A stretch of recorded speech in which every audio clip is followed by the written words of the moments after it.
Hello and good evening, ladies and gentlemen, and welcome to this special edition of News Talk, as usual, coming to you from the great state of Texas, precisely Houston, Texas. It's a privilege to come to you as usual. It's been a while, but for a good reason, not to be here.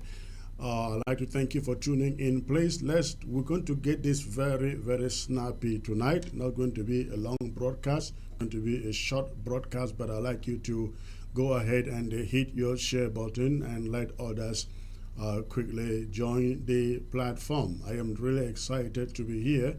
I lost my voice a little bit, and so if I'm coughing in the course of this broadcast, just understand and roll on with it. We're going to be talking about what is going on in Bamenda, as we all know, in the last 1 week. And we also will delving into the election of Filimon Yang. Filimon Yang as president of the upcoming September session of the United Nations General Assembly. We're going to be talking about those issues with a powerful panel here.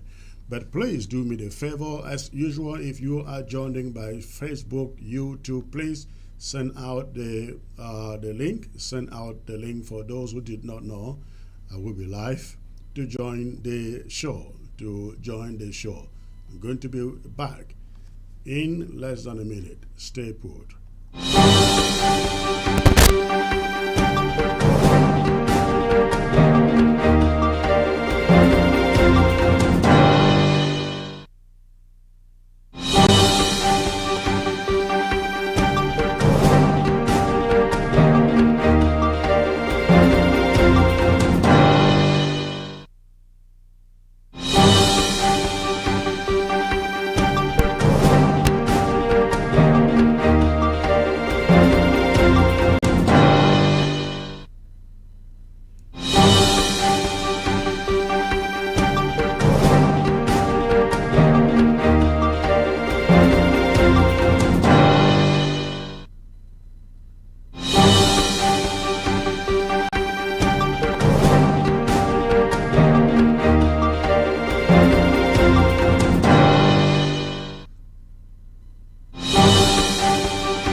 Ladies and gentlemen, again, thank you for tuning in. Thank you for hitting the share button. I see the numbers are jumping right now. Keep on hitting the share button. Keep on hitting the share button as I bring you my talking points for tonight. And again, my talking points are based on what is going on in Bamenda, what has been going on in Bamenda, I guess, for the past 1 week, where we see certain rooks and groups trying to enforce a taxi color change on the taxis in Bamenda.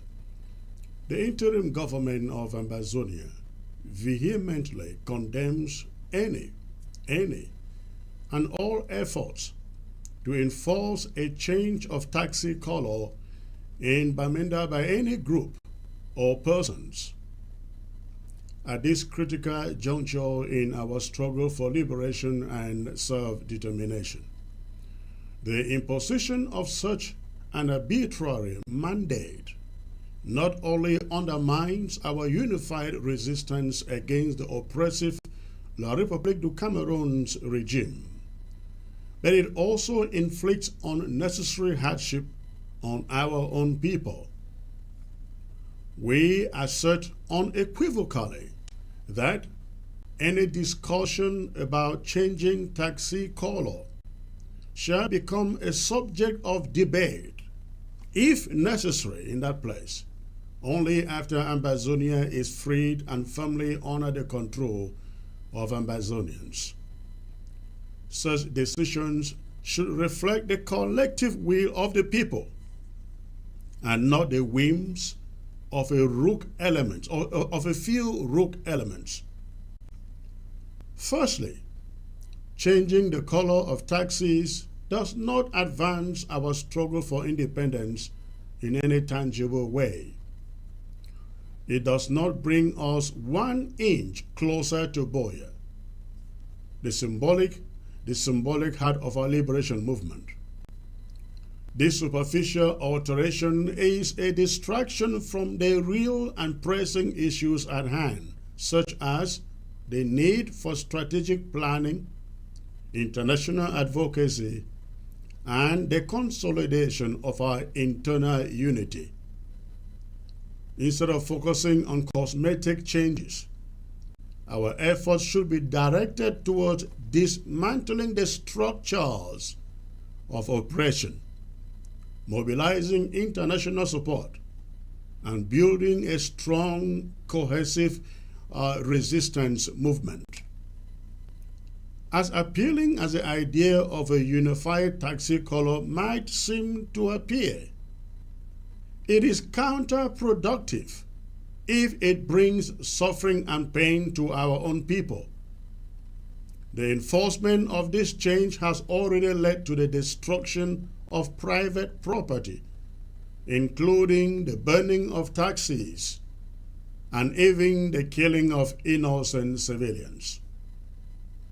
Such actions are not only reprehensible, but also betray the very principles of our struggle.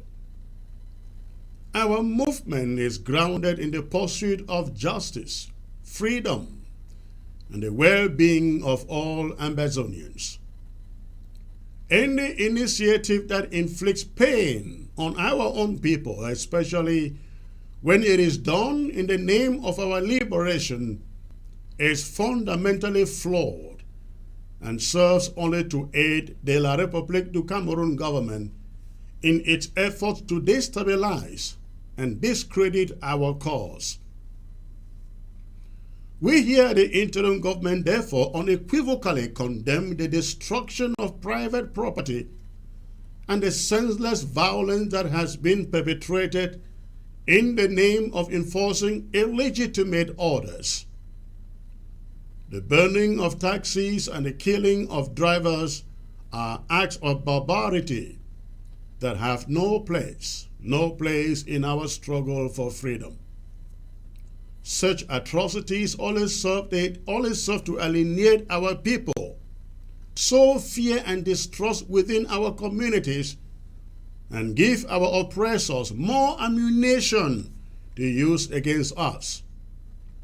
We must therefore remain steadfast in our commitment to a just and humane struggle, one that respects the rights and dignity of all Ambazonians. I must state in the strongest of terms, ladies and gentlemen, here, that the Ambazonia Defense Forces in their current conduct are a significant threat to the security and safety of our population on ground zero. For as long as the ADF continues to brutalize, abduct, and extort and harass innocent civilians, we will continue to advocate for its evisceration wherever they pose such a threat. Our primary duty is to protect and uplift our people, not to subject them to further suffering at the hands of those who claim to be their liberators. The ADF's actions are hostile to the ideals of our struggle and must be decisively addressed. In the light of these issues, we call on taxi drivers to continue their businesses as usual, adhering to the collective calls for ghost towns and other national days of defiance that are issued for legitimate reasons and with the full consensus of the Ambazonian leadership. The same applies to Okada riders. We recognize the vital role that these sectors play in our society and economy and the struggle, and we stand in solidarity with them against any unlawful and harmful mandates. Additionally, we are issuing a clear ultimatum to the Bamenda colonial authorities. You have until Tuesday, the 25th of June, to undo the ban on limited taxi circulation and Okada circulation in Bamenda. Failure to comply will compel the collective leadership of the Ambazonia movement to implement its own stringent measures to counter these unjust restrictions. We will not tolerate any actions that further suppress our people's freedom and mobility. The current ban is an affront to their rights and must be reversed with immediate effect. And that is my talking point, ladies and gentlemen. I am being joined by a couple of comrades here. I am being joined by Comrade Agbo Derek joining me from Norway. Comrade, good to see you, sir. If you can bend your camera a little bit. Thank you. Is it okay by you? That is good. That is good. Thank you for joining me. I am also being joined by the Honorable Chris Ajua, the Vice Chair of the Restoration Council of Ambazonia. And also Mark Barretta is supposed to be here. He was here earlier. I hope he joins back. Okay, I can see him here. Mark, it is a pleasure to see you. If you can adjust your camera, bend it down, sit on in the middle, please. Thank you. Thank you, Comrade Chris. Thanks very much, and greetings to fellow Ambazonians. Thank you. Thank you for joining. I am also being joined by the one and only Honorable Sango Louis, also a member of the Restoration Council of Ambazonia. Good to have you, sir. Thank you. All right. Are you able to spin your camera horizontal? That would be better. All right. Thank you. Okay. I will come back to all of you, but you have probably listened to my talking point on the subject of the day, which is this forced taxi color change in the city of Bamenda by what we now refer to today as rogue fighters called the ADF. This struggle is a multifaceted struggle with many targets that we have on the ground for targeting by every fighting force on the ground, the ADF included. Now, when they leave those vital targets and go after inconsequential targets like trying to force people to change their taxi colors from yellow to white and blue. Again, we consider that very, very inconsequential. And the problem is that in trying to do this, they turn their guns from the enemy, La République du Cameroon, against our own people. The taxis that we see them brutalizing and burning down in Bamenda, they are not owned by La République du Cameroon's agents. The taxis we see in Bamenda being burned down, they are not owned by the colonial leaders in Bamenda. In fact, let me come to you. I hope we can get that clip, the clip of the taxi owner weeping in Bamenda over the burning of his taxi.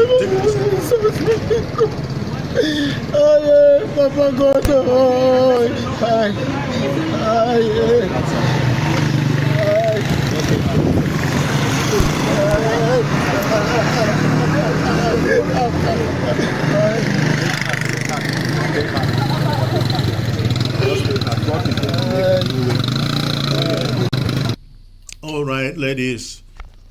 All right, ladies and gentlemen, the young man you see weeping on your screen there I am told he is a handicapped fellow and was was making a living out of the taxi that was cut up, shattered, and burned by the ADF rogues in Bamenda. Look at him. That is man. He walks with crutches.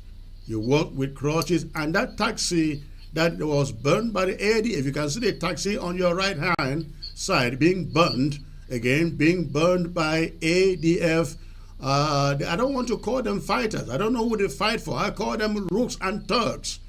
They are not fighting for Ambazonia. They are brutalizing Ambazonians. And so the young man that you find on your screen crying there is a handicapped young man who has been living his life on that taxi that is being burned on the right-hand side by the ADF thugs. Now that is where the problem is, ladies and gentlemen, with this so-called taxi color change. If you cannot persuade the people to know, to understand, and to agree with you why it is necessary and why it should be done, it should never be done. It should not be forced on the people. Now consider the cost of doing that. To change a simple taxi color in that city, you would need probably at least between 120 to 150,000 to change the colors. Now, remember in this case, it wouldn't be only the taxi guys who have to change their colors.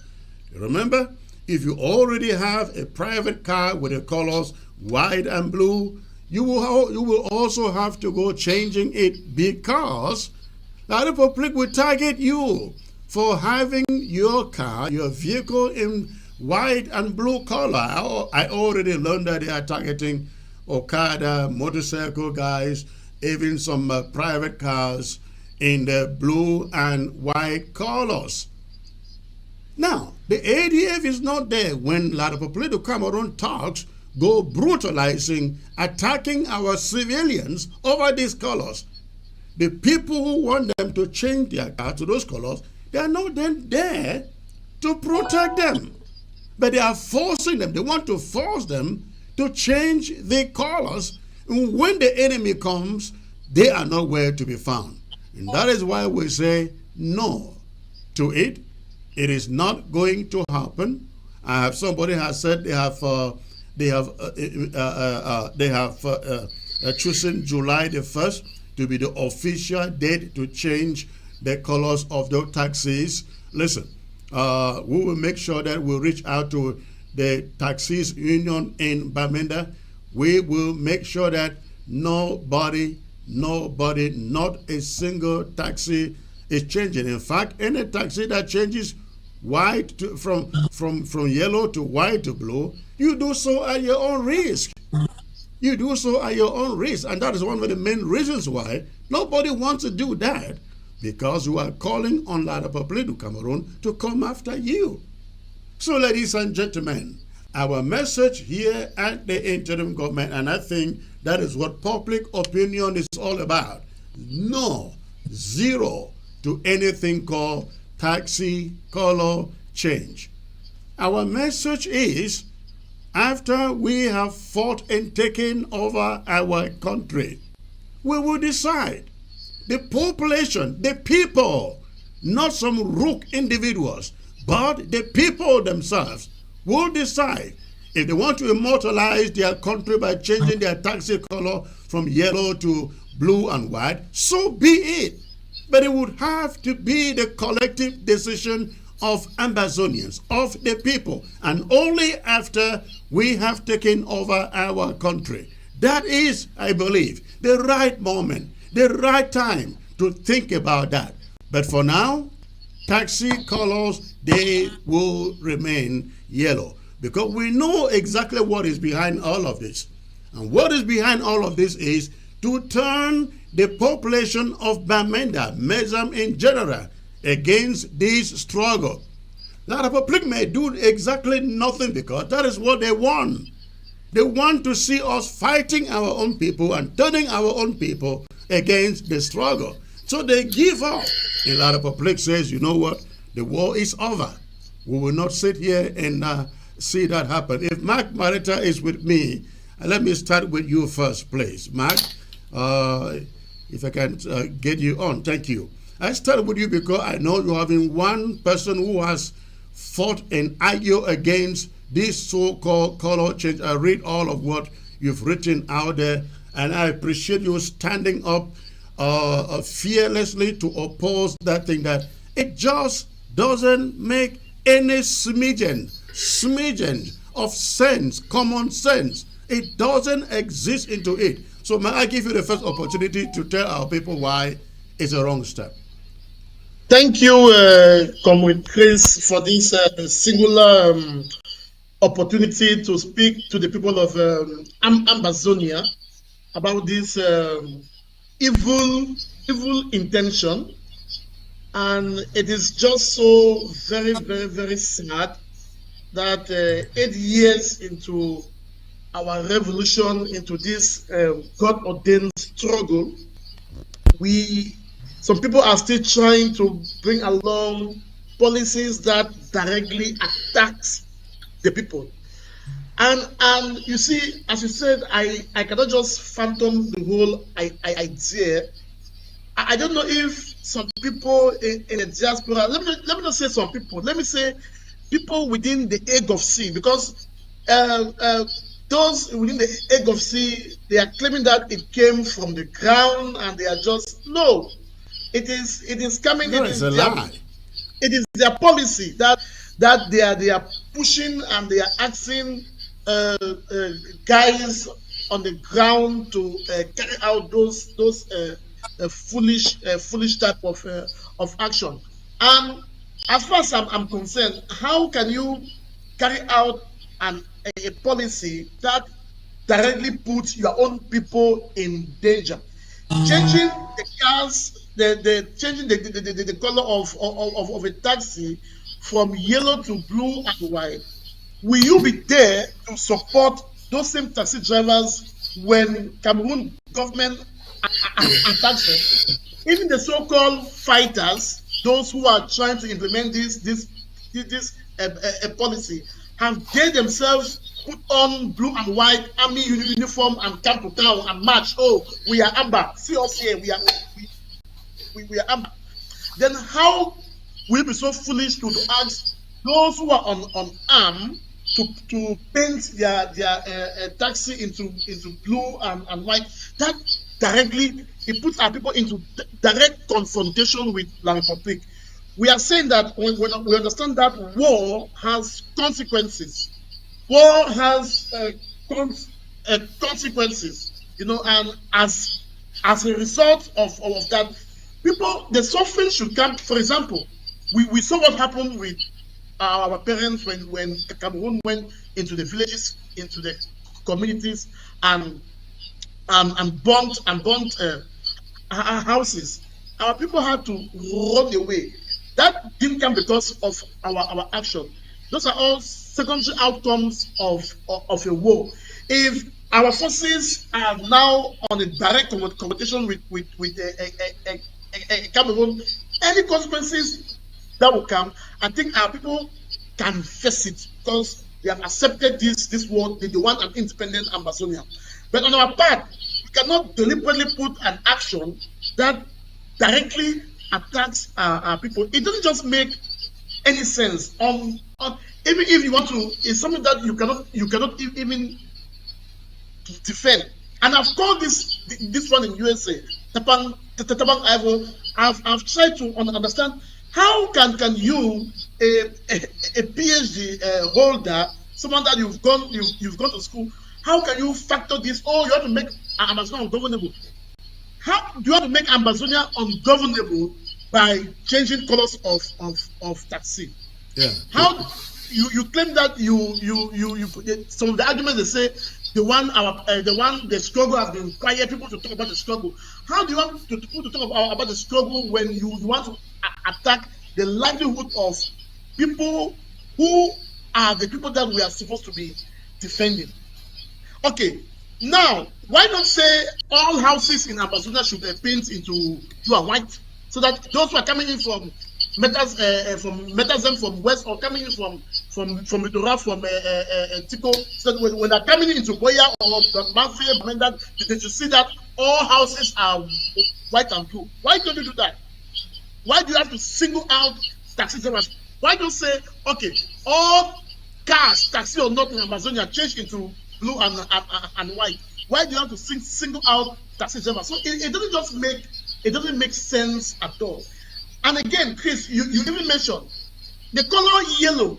It is not Cameroon's color. Yeah, we know that Cameroon is green, red, yellow. It's not Cameroon's color. Right. Yellow is universal. In most countries of the world, you have taxis that are yellow.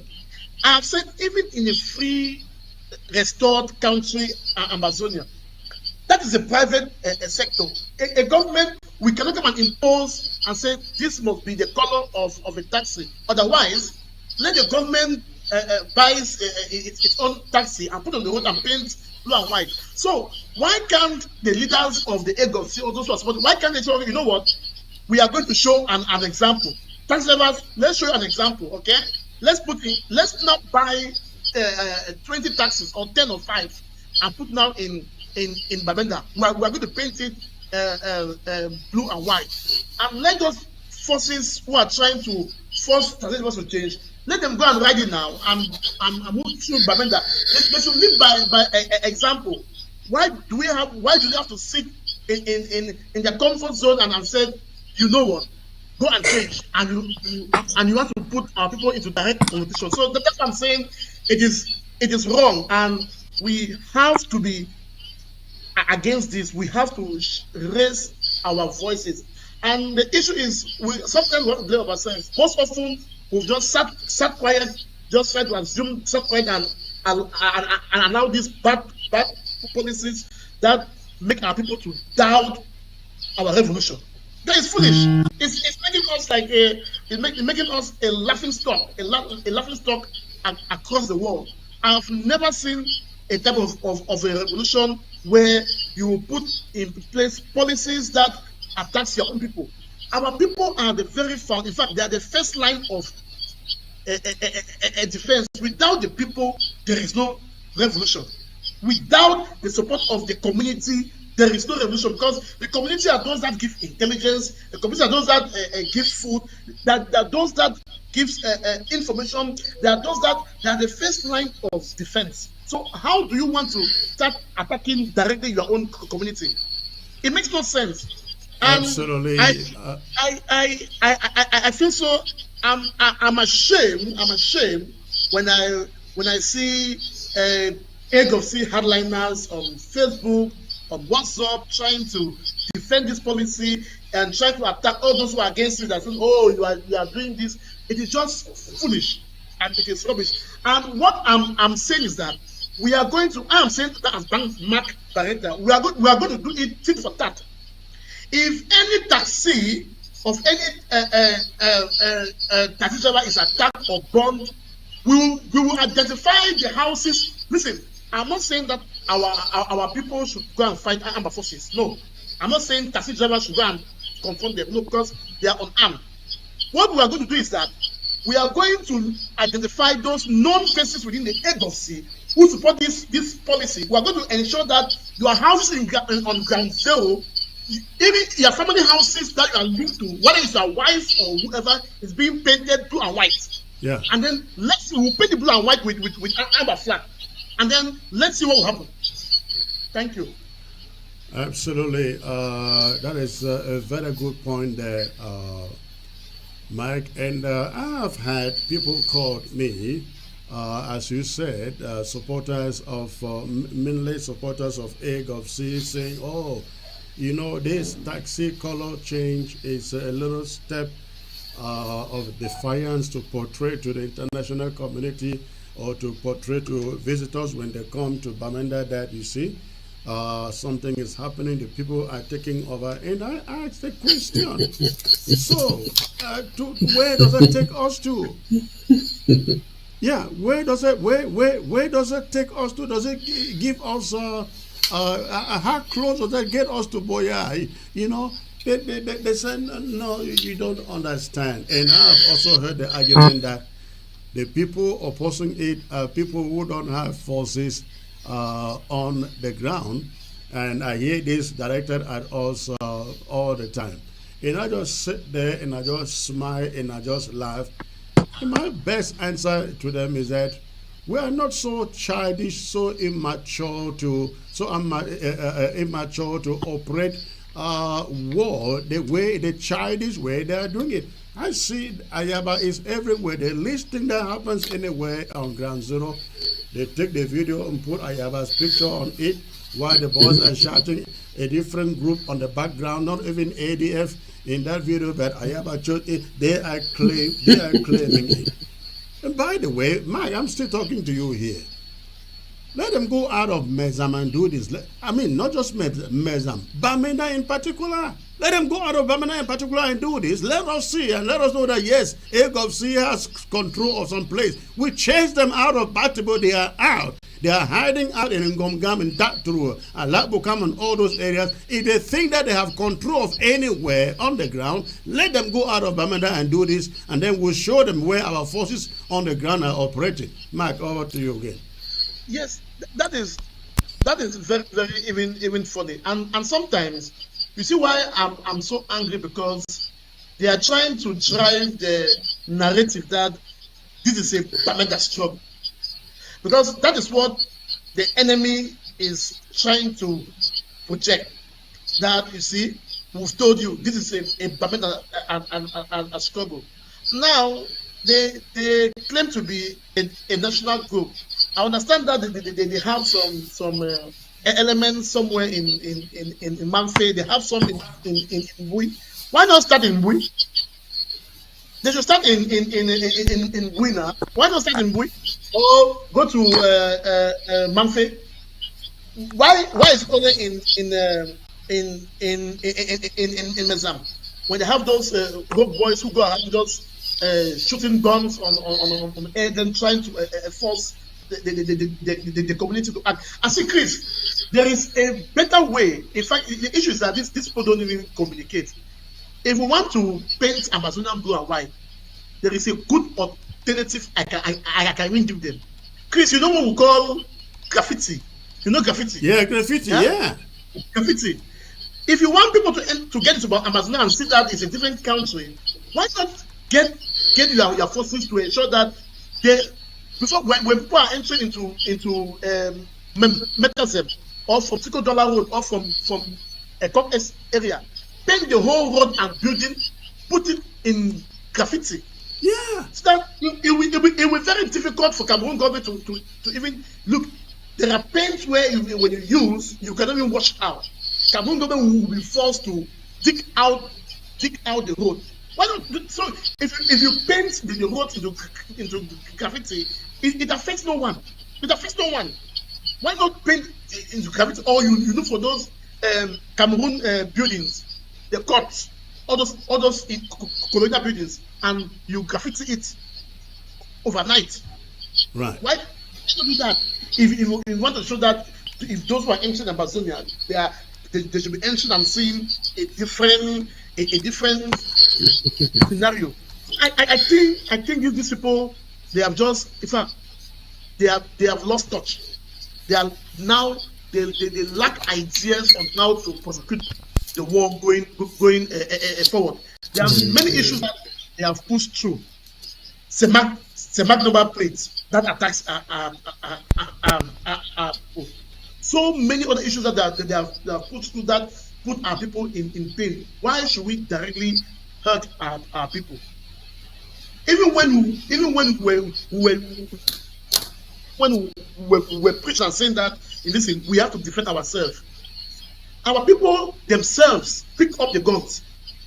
Nobody saying you must go, and when it happens, all of us were even shocked. In the diaspora, we're shocked when it happens. The way it happened, you could tell that it was the hand of God and it was time. Right. So why should they carry out? So, Chris, I think we need to form a collective, to ensure that we protect our people on the ground.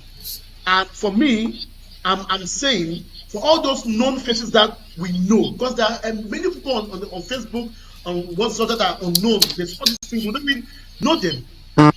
And these are people who go to Cameroon, these guys. Right. They go and do business. Hello? All right. This is what is happening in Bamenda. I think this rally supposedly by taxi drivers and Okada guys took place in Bamenda yesterday. There is some contrary information to the effect that these banners were not printed by the taxi drivers and the Okada drivers. Whatever the case, those banners send the collective message that we hear from everybody inside Bamenda, not just whether the taxi drivers or Okadas printed it or not. That message there is what we have heard from everybody in the city of Bamenda. The ADF, in fact, their message there is ADF is banned and so on and so forth, and they are resisting the presence of ADF in Bamenda by all means. Chris, Let me bring in. Chris, Yes. can I just come there with respect to the banner? You see, because of the support that those in the egg of sea, ADF, because of the support of this policy, it is giving a good ground for Cameroon, for La Republic to manipulate and get into the public, the sentiment that the people might be feeling. But the one thing I want to protect is to ensure that in our messages and in our actions, we don't put our taxi drivers into direct confrontation with those rogue forces or any other Amazonian group. Yes, I think I can confirm that is true, that the banner, it was designed by the city mayor without the knowledge of the taxi drivers. That is true. But again, we must not forget the essential message, which is that our people do not like the idea of the fact that prices should be changed from a yellow to a blue and white, because it directly hurts them. So, but I just want to make this point clear, so that we don't put our drivers in direct confrontation with those rogue forces. Absolutely, Mike. But the messages that we see in those banners and this rally that we find there, I don't know whether again those are taxi drivers or Buddha boys in Bamenda, but that goes to They are not Buddha boys. Yeah, that goes to enforce the message that a lot of public loves what the ADF is doing, because they will take advantage. And guess who they will go after? Not after the ADF, they will go after our people. That is the point. So, no, of course, we know that these taxi drivers and Okada drivers, they have tried throughout the 8 years to respect the legitimate orders that we put out there. But when they are being forced to do things that are completely illegitimate, we must stand behind them, and we must stand in solidarity with them and say, no, we resist it. All right, let me get to Honorable Chris Ajua, the Vice Chair of the Restoration Council, to give us his take on all what we've been saying here about this so-called taxi color change in Bamenda. Of course, if they succeed in Bamenda, which of course it's not going to happen, they will try other places. Give us your take on this, the implications of what you find here. Yes, thank you very much, Comrade Chris, for this opportunity to discuss this burning issue. First, I would like to thank God for healing you. At least you're on the way to healing. I want to thank you also for the nice religious music that was played prior to your talking points. I love And that music. yes, it's really lovely. I on this particular topic that we are talking about right now, the color change in taxes. If you look at ADF, AGOV-C policies right from the beginning of this struggle, whenever they have been involved in any situation, you analyze it critically, you will find out that all their policies are pro French Cameroon, pro La République du Cameroun. Because if you ask them to list whatever they have ever done in order to benefit, to help the struggle, they cannot tell you anything that they have done. They can't do that. And then you ask yourself, what really are the benefits of color change? If you look at it critically again and you ask yourself, what are the benefits of the color change? The color change is not helping our people in any way to get their freedom. Instead, it's causing them more pain. And one thing that we need to understand is when I was talking about AGOV-C, ADF doing everything pro La République, you have to understand that that is an organization, if you can call them that essentially is taking orders from people like what is his name, Bankui, whatever they call him. They are taking orders from them. So essentially, they are the same people that are pretending to promote. I'm talking from Cameroon side. The same people that are pretending to promote Ambazonian independence or struggle for Ambazonia with all this color subterfuge. These are the people that they carry out those actions with their planted agents within our society, especially within the ADF. They plant them there so that they go out and they do things that will hurt Ambazonians. While at the same time they are pretending that they are pro Ambazonia. Why they are not? Because all their policies always causes our people pain and suffering. Now, about colors, we mentioned cases where even bicycles motorcycles that come out of the factory with colors, because every vehicle, whether it's a truck, a car, whatever, motorcycle that comes out of the factory comes out with a color. When that vehicle is registered, the color of the vehicle as it came out of the factory is registered with it. Now, if French Cameroon people they have some sense, they would know that if they really want to check, it's not hard to check and say this motorcycle or this car came out of the factory with these colors. People buy cars with certain colors because of their preferences, their love of that color. So it's not hard to check.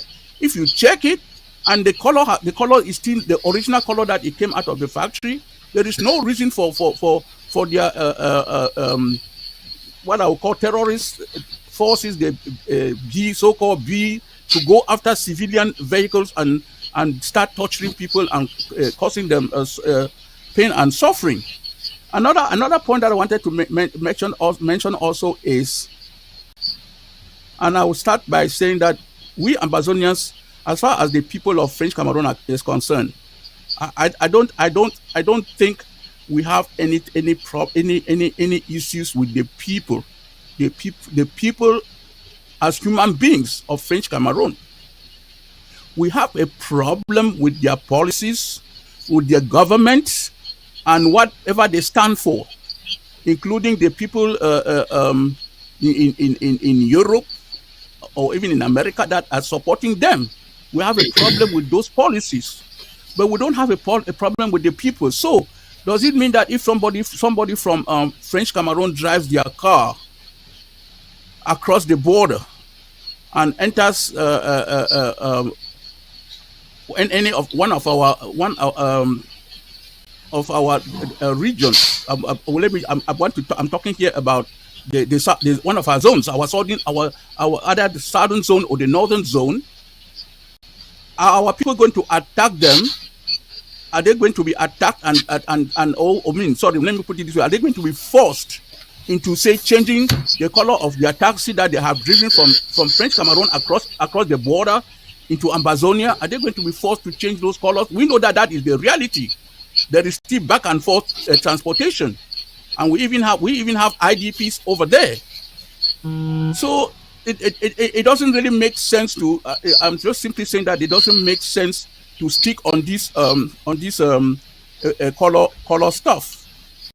So the one question that I would like to ask the ADF AGOVC is, can you list the things that you have done in order to aid this struggle, that Ambazonians could actually stand out and say, yes, we have seen what ADF AGOVC have done that promotes the struggle for the benefit of Ambazonians, towards their freedom, towards their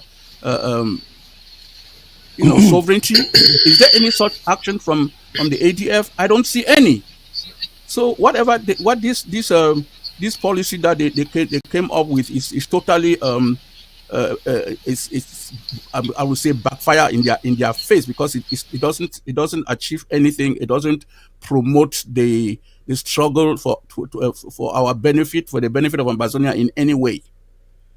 And also let me also thank our other panel members who are present, the Honorable Sango Etongwe, our comrade in Norway, Comrade Derek, and Mark Barretta. Thank you very much for, I would say, your service for Ambazonia. You have been in this struggle for a very long time, right from the beginning. Despite some hiccups, ups and downs, some maybe certain differences in policy, but we thank you for being steadfast in the struggle and giving your own contribution according to your means. Thank you. Thank you, sir. Thank you. Let me get to Comrade Derek joining all the way from Norway. Comrade Derek, shouldn't the ADF set an example by start wearing white and blue army military uniforms on ground zero to fight these guys? At least when they show up, they know that is Ambazonian army, blue and white. How about that? Thank you, Comrade Chris. Do you hear me? I hear you. Okay. I think that would be a very good example, isn't it? Of course, it should be. You see, Comrade, thank you for bringing me up once more in your show. I really love coming here often. And at times, people on Ground Zero used to call me and say, see, you are now a man of Chris Ano. So you are supporting Chris Ano? No. Now, so I just laugh and I tell her, no, I'm always present in any TV station that will call me up when it comes to Ambazonia. And I will always attend Chris Ano's call whenever I have the opportunity. So thank you for bringing me. And I also like to thank the other panelists for being here today, so that we can trash out this failed policy that the AGOVC has brought many pains on our people. Thank you, Ground Zero. Hold fast. We are with you, and we are going to support you through these hard moments you're passing through. Well, you see, Comrade Chris, when a liberation struggle is allowed to be derailed, these are some of the consequences that follow. You see, Ambazonia has become a land where any person can just stand up in the morning. Maybe he got a bad sleep, gets up in the morning, gather 3 or 4 people and tell them, oh, you see, I dreamt that we should change taxi colors, so that we can now show that Ambazonia is in control. These are people who don't understand the liberation. These are people who don't know that the Southern Cameroons, which is actually the real name is the Republic of the Southern Cameroons, which is now succeeded by the Republic of Amazonia, which some of us call Federal Republic, is a well-recognized country with a recognized sovereignty and independence, which was allowed to go into an agreement with another sovereign country, which is the Republic of Cameroon. Although in the process of this, there was manipulation that led to Cameroon finally annexing our territory, but it does not cancel the fact that the international community knows us. And it does not cancel the fact that the international community recognizes our independence and our sovereignty. So what we should be doing now is what you mentioned in your monologue, calling for international support. The support we are calling for is not for recognition of our independence or sovereignty, because it is already done, but it is for them to help talk to Cameroon to leave our territory so that we can start implementing our own policies, be it taxi changes, be it taxes, and so forth. But at this particular moment, since we are still in paint, we cannot go to be implementing certain policies that are detrimental to our struggle. And that is why it is very important that we come together and start putting back this liberation struggle on the rightful path. And as I've been saying, we can take 18 months to get all countries recognize us, or recognize our plight and come behind us. There are countries that are ready, but we need this come together. You see, the egg of seed that you see today is not actually the egg of seed that was created far back from 2013.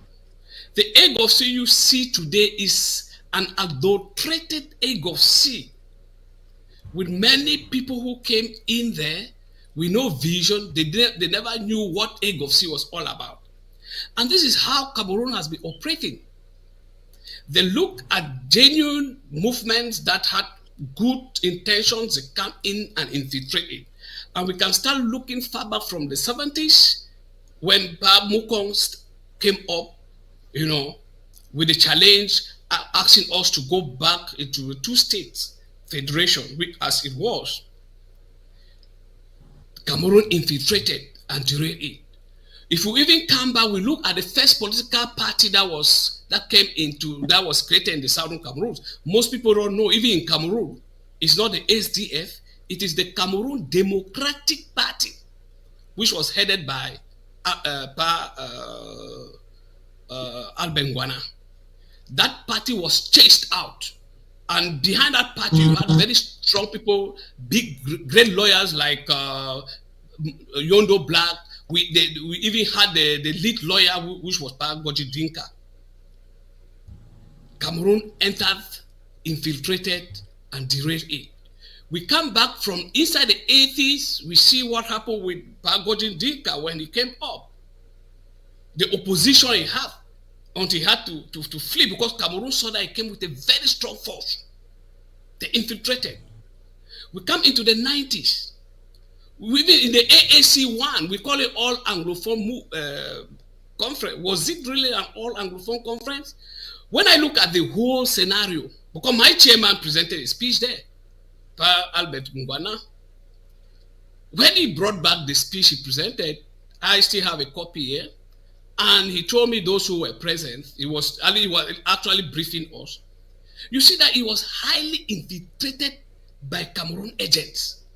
Their military, their special security, their government, everything was infiltrated. And that is how the scenario has continued from there to 2016. I don't want to go to the tripartite stuff because it was just a mess. Up to 2016, 17. And in 2017, they were able to infiltrate our struggle. And that is how you see they succeeded in infiltrating the A Gulf Sea. They have agents there that are quiet. I'll give you the most popular one, which is Capo Daniel. How could you have imagined that Capo Daniel will go in the A Gulf Sea despite our warnings? I spoke to them. That is one of the reasons that made me to resign. I saw that these guys were lost. They would come up with useless policies that was out of what we had decided prior 2011. When we even invited people like late Dr. Ngumne, late Paul Litumbe, there were people, Sonai Longa, most of these big people were here. They came to Norway, sponsored by the SCYL. And Dr. Ayaba himself was there. He was the secretary of the SCYL. I was the national treasurer, while Dr. Akwanga was the national chairman. We sponsored this movement and we were prepared. The policies that we put in place was to help for internationalization. It was to be a guerrilla warfare where our people will not be exposed. The guerrillas will go in, fight, hide, and we were looking places where they will fight. There were already places well secured. So they only go out there, do their demonstrations, come out, come back, and reside. Nobody will know where they are from, where they are coming from. But today the A Gulf Sea has gone, it has been infiltrated. They make these guys to go out there, show their faces, and they derail everything. The military comes there, kills them. In the policy, there was no way that a person like their late general, Efang, would have been seen on public. These are all things we discussed.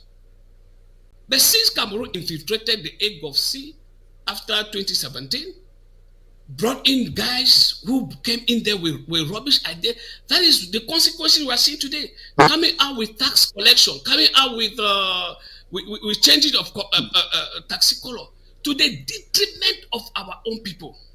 And we are fully aware that Ambazonians from 2016 are people who are ready to sponsor their liberation. And they demonstrated it.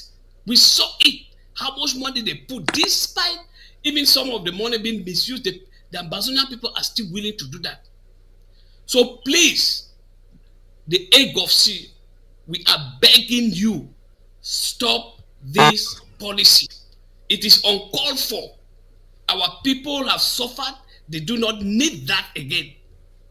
We were supposed to fight a guerrilla fight where the fighters will not be seen. They will not even know where they are coming from. That is what we decided from the beginning. And I believe Dr. Ayaba is listening to me. Let him go back to the origin of that, the decisions we took. We had sleepless nights. So he should not allow himself to be derailed by people who have just come inside the A Gulf Sea, and then they are leading him to help kill our own people. So we will not allow that to happen. Please, Ground Zero, do not take such policies. It is uncalled for. We do not need them. This liberation struggle has gone so far that we just need to come together and bring ourselves in the rightful path where we can now gain international support to help Cameroon, to push Cameroon out of our territory. Once that is done, we will implement all these things. We are not fighting for independence. We have it. We are not fighting for recognition. We have the recognition. And the proof is simple. It's because of that recognition, that is why we were allowed to go into any relationship with La République du Cameroun, which ended up being that La République annexed our territory.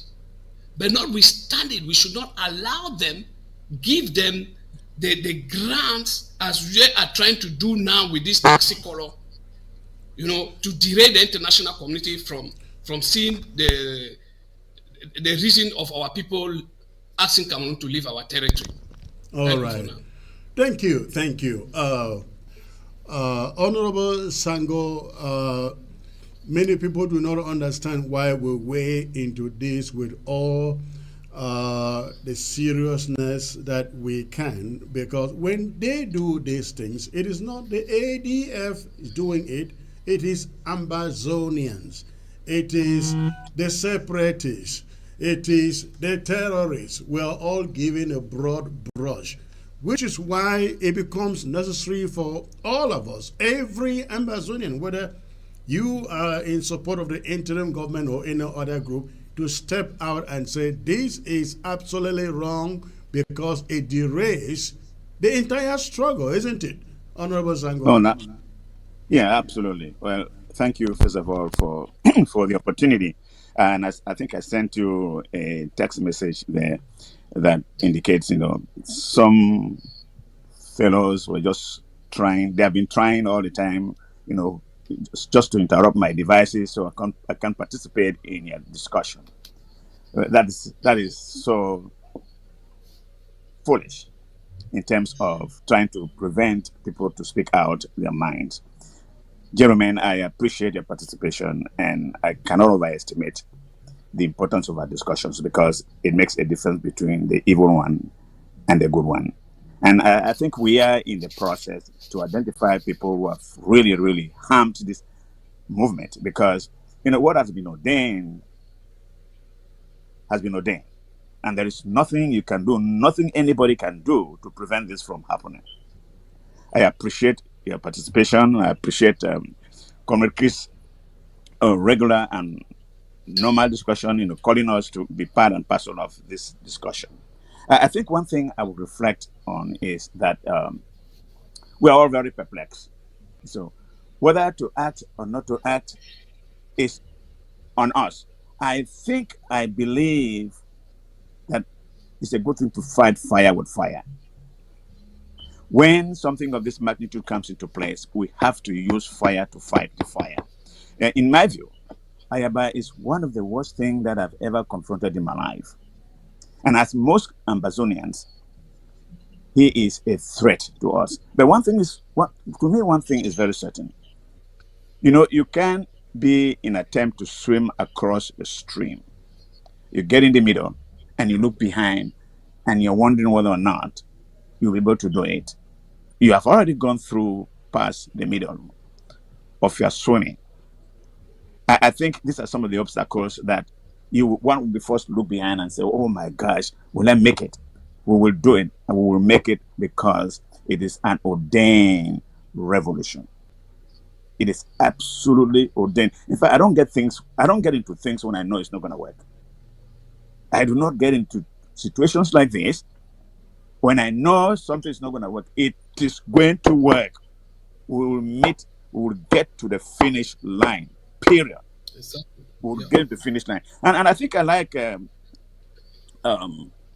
Comrade Chris, the analogy you get. Why let them put on the black and white. I mean the black and the blue and the white, so we can identify them. Why are they running from that? And I'm looking at it again, from retrospection. All over the world, I see almost everywhere taxis. The color of taxis have always been yellow. No, it looks like Ayaba is trying to create an exception to the rule.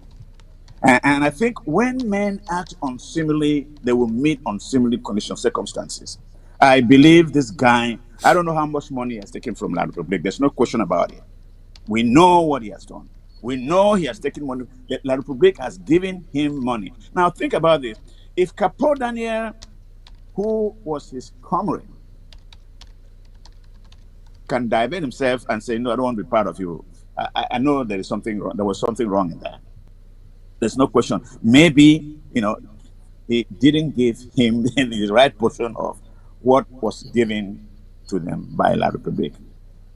The point I'm trying to make here is, we have to fight this struggle with fire. And all our comrades on ground zero, if there is a way we can identify them, believe me, an eye for an eye, a tooth for a tooth, to me is the right principle. I believe that in my bone marrow. And I also want to say one thing. changing the color of taxis, I think it's so inconsequential because it's still a taxi. So why would you want to change the color of taxis when people know that as Ambazonians, it's something that we've inherited? And that doesn't mean that we can't do something different. But it's so bizarre because it is an unseemly action. What this guy is trying to do, Ayaba is doing, is just to add more sauce to the injuries so far sustained. It's a guy we know. He's an evil guy. I am not sure how his life will end up, but certainly it's creating more problems to us. We already have so many problems. What he's doing is just trying to, put more fire into the burning furnace. That is what he's trying to do. But we should not allow him, with his evil ways, to succeed in this. And appealing to all Ambazonians on ground zero that we do not condone to what he's doing. It's an evil man, and we should find a way. And when you act in a very strange manner to the public, I think it doesn't take someone who does rocket science to know that this person's actions are dubious, and as a consequence, we should not respect those kind of decisions as he's trying to perpetrate to Ambazonians. I think a man's action is only a picture book of his creed as he is. The way he's acting is what we all know, and I think we should find a way to let our people know on ground zero, not only through this discussion, but we should find individuals who can actually make an implementation of what, to say, we do not allow this. We do not allow this because it's an evil act. There's no question about that. But I'm happy with everybody here.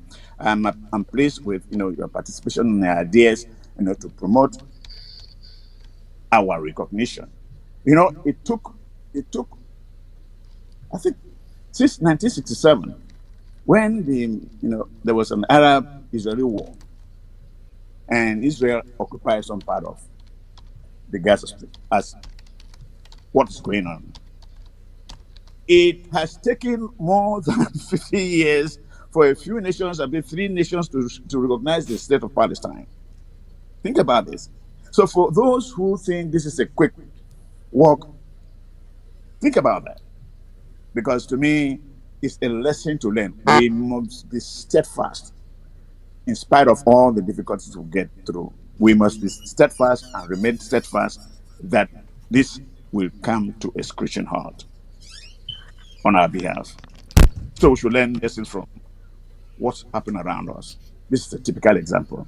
So, gentlemen, it was a very viable discussion, and I think we should be having this, on a regular basis, all things being equal. And I appreciate your participation. Thank you. Thank you, comrade. Before we move to the next subject, I know that I just wanted to add something there. Okay, brilliant. Before I get to Mark Barretta and then to the next subject. Yeah. So what I just want to say here is that the AGOC should recall what the symbols of our flag stands for.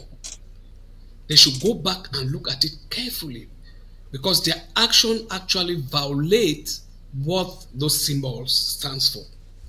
And I will take just example. Let me just give one example here, or even two. If we look at the green leaf carried by the dove, what does it signify? If we look, what it states here: assurance of good news even in stormy circumstances. Truth and justice, a promise of peace, prosperity, productivity, and success. That is what you see the dove flying. The dove is not perched. You see it flying. So that demonstrates what Ambazonians, the way Ambazonians are supposed to be thinking. Even in stormy days, our people are passing through hard times, through stormy days. But it does not mean that we are still going to to add more sufferings to them. We should be able to relieve that from them, that suffering from them. Let the AGOVC remove this policy. And if we look at the door flying, it says visionary, focus, hard work, liberty, and freedom. It starts within us, the Amazonians. It is not the Republic du Cameroon. It is us. Our people should be focused. Our people should be hardworking. We should have that liberty and freedom to do our own businesses. That is what the flying dove stands for. So let the AGOVC know that what they are doing is contrary to that same flag they think they are promoting. They are not promoting that flag. They are instead trying to destroy what that flag stands for. Thank you. Thank you, comrade. The AGOVC doesn't need to change that thing.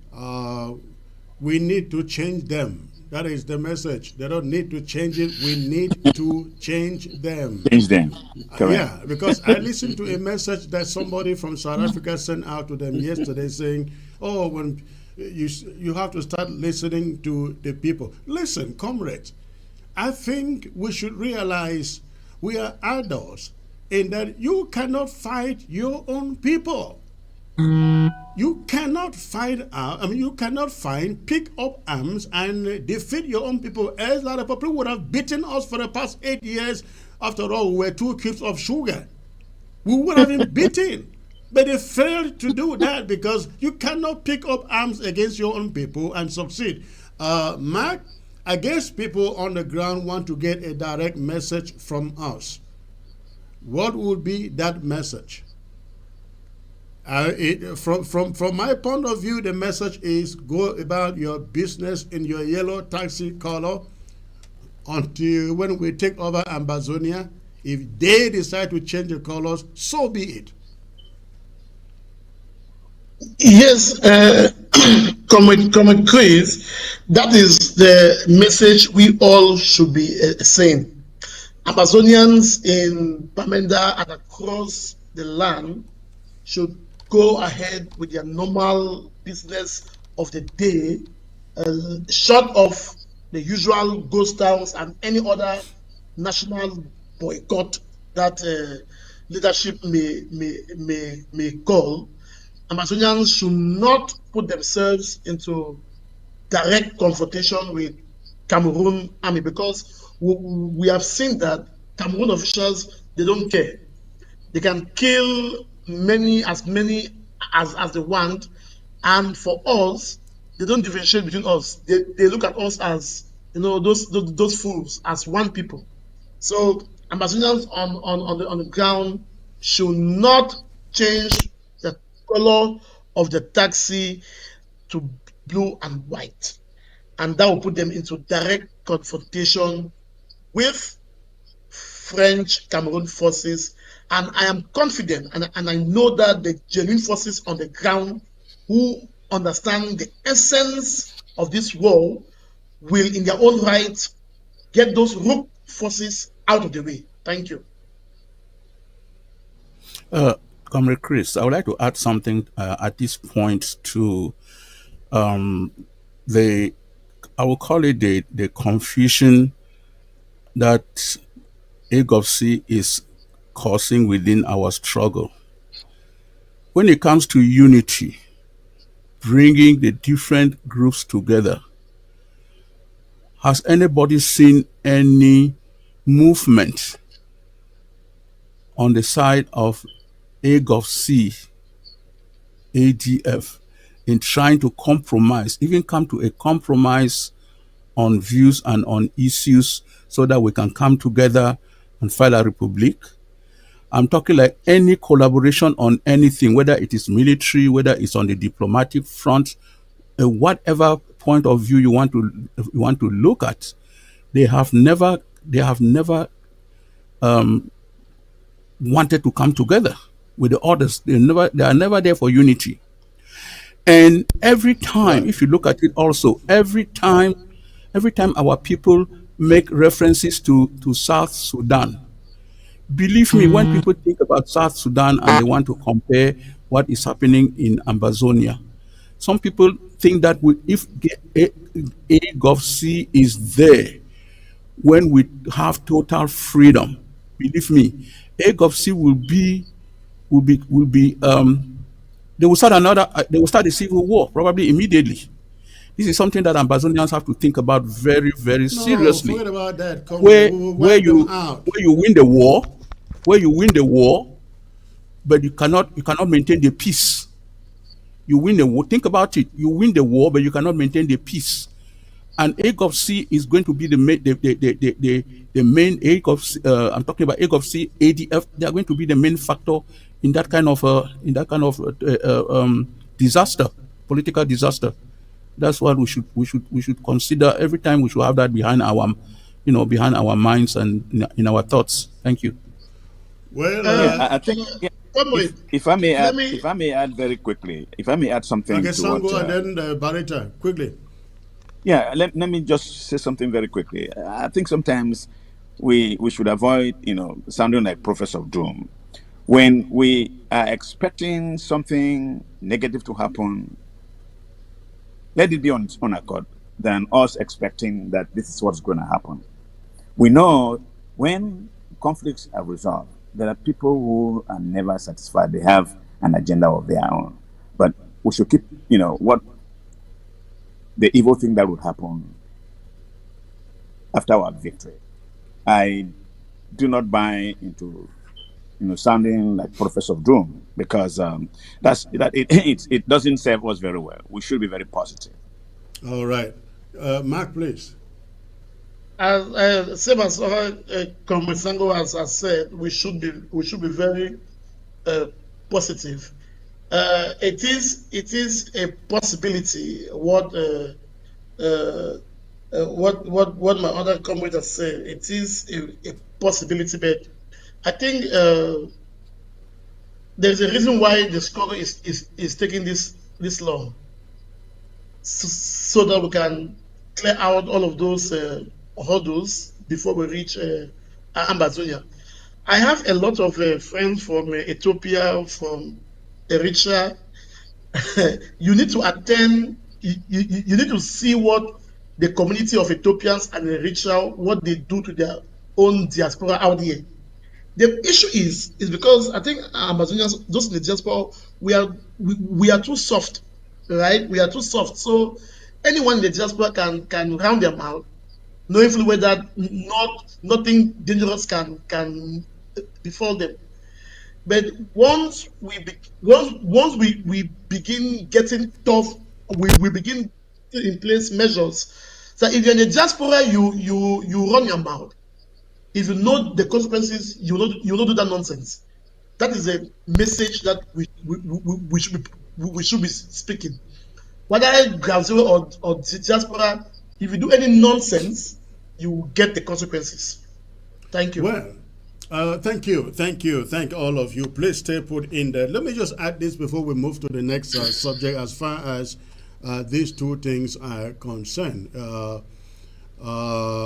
Amber turning into South Sudan, per the words of Honorable Aju Adair. Listen, it is not going to happen. It isn't going to happen. Once there are prospects that Ambazonia is a reality or becoming a reality, there are going to be lots and lots of adjustments out there, especially from the naysayers or those who think that this thing was going to be a coup d'etat where the one who wins goes and take over. That is not going to be the case, will never be the case. And so I believe when the critical mass, as you stated, Ayaba has refused to sit on the table, on the round table with other comrades to discuss unity, discuss collaboration. But I bet you that we have what is called the critical mass. And that critical mass will sit down and take the decisions that determine the future of Ambazonia. And if they can sit back and then think they're going to turn Ambazonia into a South Sudan, I bet you that is not going to happen. Our scenario is quite different from that of South Sudan. It will never happen. It will never happen. Let us get to another subject here in 50 seconds. We're going to be talking about Filimon Yang.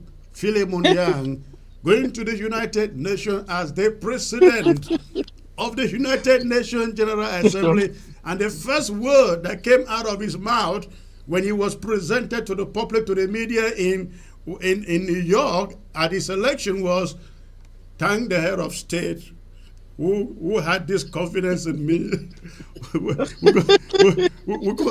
coming back there. Stay tuned, please.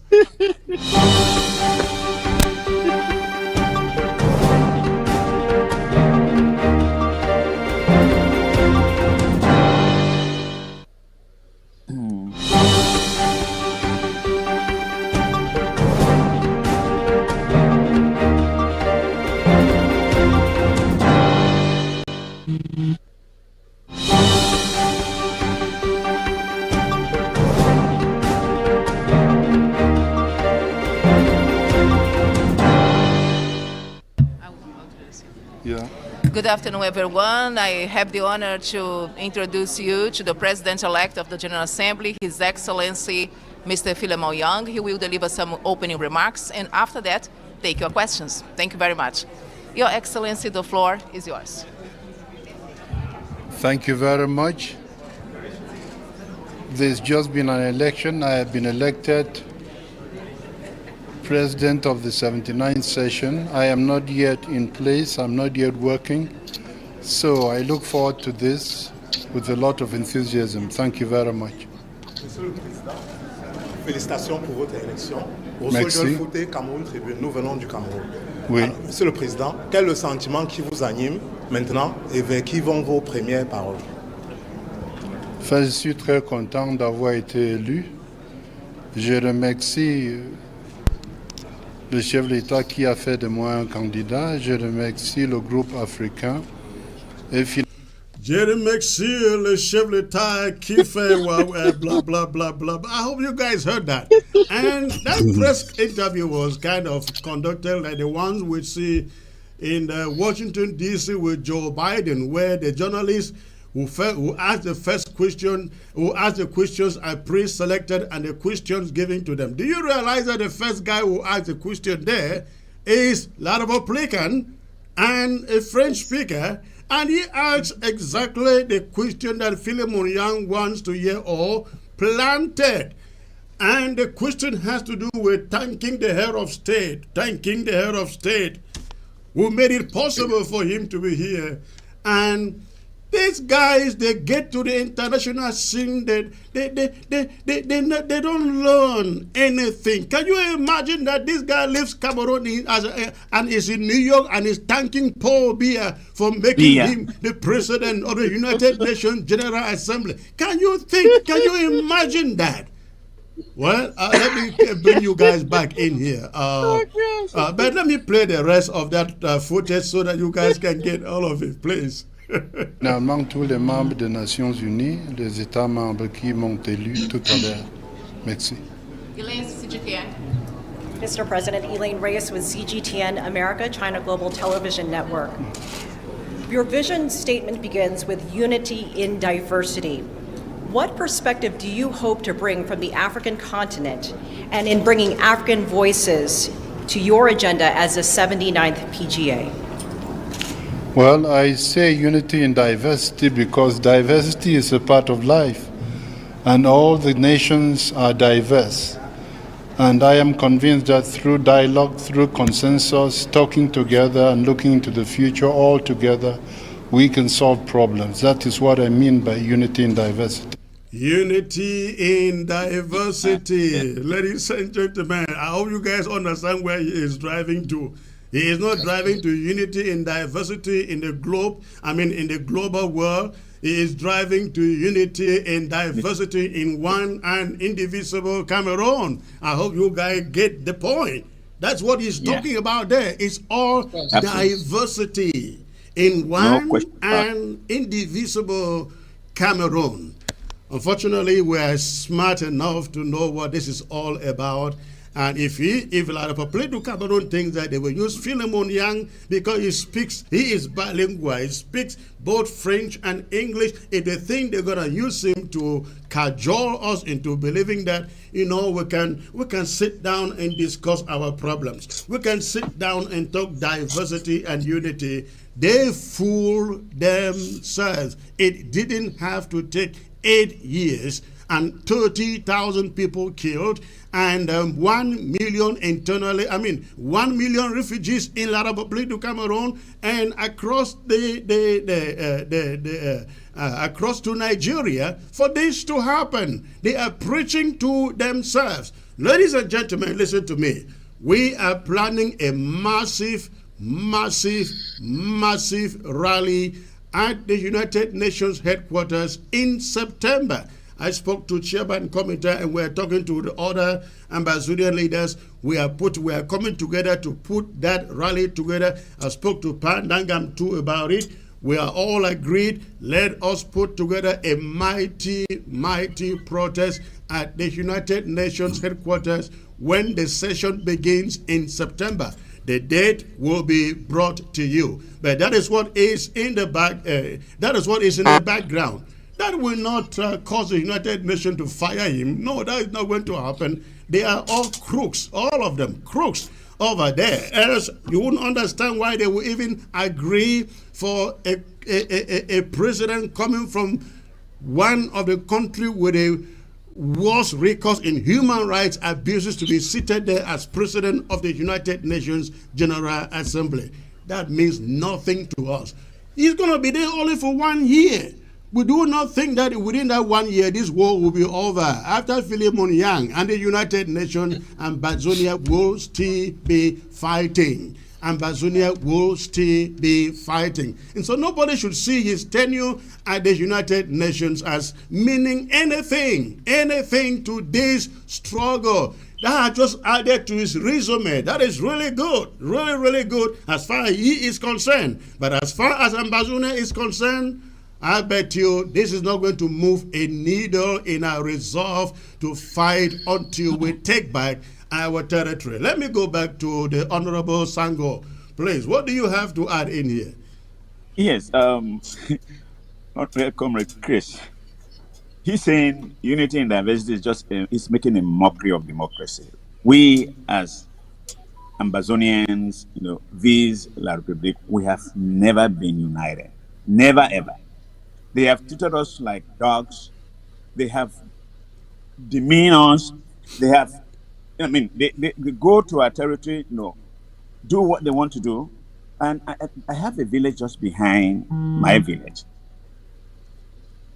La République, in conniving with France, have been harvesting a lot of natural resources there for a long time. Now, we cannot even they can't even account for a small road, a simple road that leads Mundimba to Kumba proper. And then he's standing in front of the world and is proclaiming unity in diversity when they cannot even account for what they have been exploiting from us. There is no unity. We don't have any unity. They've exploited us. They have treated us like dogs. They call us Biafrans, Nigerians. Yeah. And I'm so ashamed of his proclamation of unity and in diversity. It is so shameful. I think he should reflect on himself and think whether or not his statement is an accurate statement, given the fact that over the years we have been treated like dogs. We don't have the same opportunities. I mean, the statistics are there to demonstrate that his statement is false, completely false. I think he's just making it up only because he's trying to praise Paul Biya for giving him the opportunity to be, the president of the United Nations, right, for the moment. So, gentlemen, don't be fooled. I think we're adults who have grown up enough to know when someone is making a false statement. I think he should be ashamed of himself. He's just dancing to the music that we all already know. Let me go to Mark Barretta. Give us your take on the Mr. Filimon Yang becoming the president of the General Assembly of the United Nations from Cameroon, war-torn Cameroon. Well, that was really fun. That was really funny to watch, and you can tell that these people, they have lost their soul, you know. And it is the same mentality the egg of tea people are doing to Ayaba, you know. The same how these people are singing Bia's praises. It's the same how these egg of seas people are trying to. And see that's a very dangerous mentality, you know. And again, you know what Cameroon is doing. They are thinking that with the election of this person at the level of the UN is going to thwart our revolutionary prospect or so. Yeah. But the fact to understand that the General Assembly is a useless body. There is no need Yeah. for, there is no need for it. It has no. In fact, it's just a house of people coming there, making speeches, clapping. While the real powers lie within the Security Council. You know. So I saw some French Cameroon papers trying to propagate him, trying to link it with our revolution. Oh, now we and Cameroon was very tactical. They understand very well why they sent him to go for that election, because he is thanking Biya, because indeed it was the people, the petty people who said, you know what, you are simply coming from Southern Cameroons. You should be the best person to go for that position, because you made. It shows how corrupt the United Nations is, because how can a country that it has been classified as the first, as the most top 5 countries in the world with conflict over the past 8 years, how can you allow someone to ascend to that throne? Someone that this issue started when he was in office, you know. So it just shows how corrupt the international community is. I guess French Cameroon had to bribe their way to have this man to a secret. It shouldn't bother us at all, because it means nothing. Speaking to our people on the ground, the 1 year tenure of Filimon Yang at the level of the powerless house means nothing to our revolution. We must continue to push on. Thank you. All right, Honorable Chris, please, your point here. Yes, thank you, Comrade Chris. As you all know, everything has been well choreographed to the letter. Everything has been well choreographed. So what I would have really liked to, if these people were really serious, that journalist probably from French Cameroon who came there and set up his questions so that the instructions from the head of state should be announced to the world.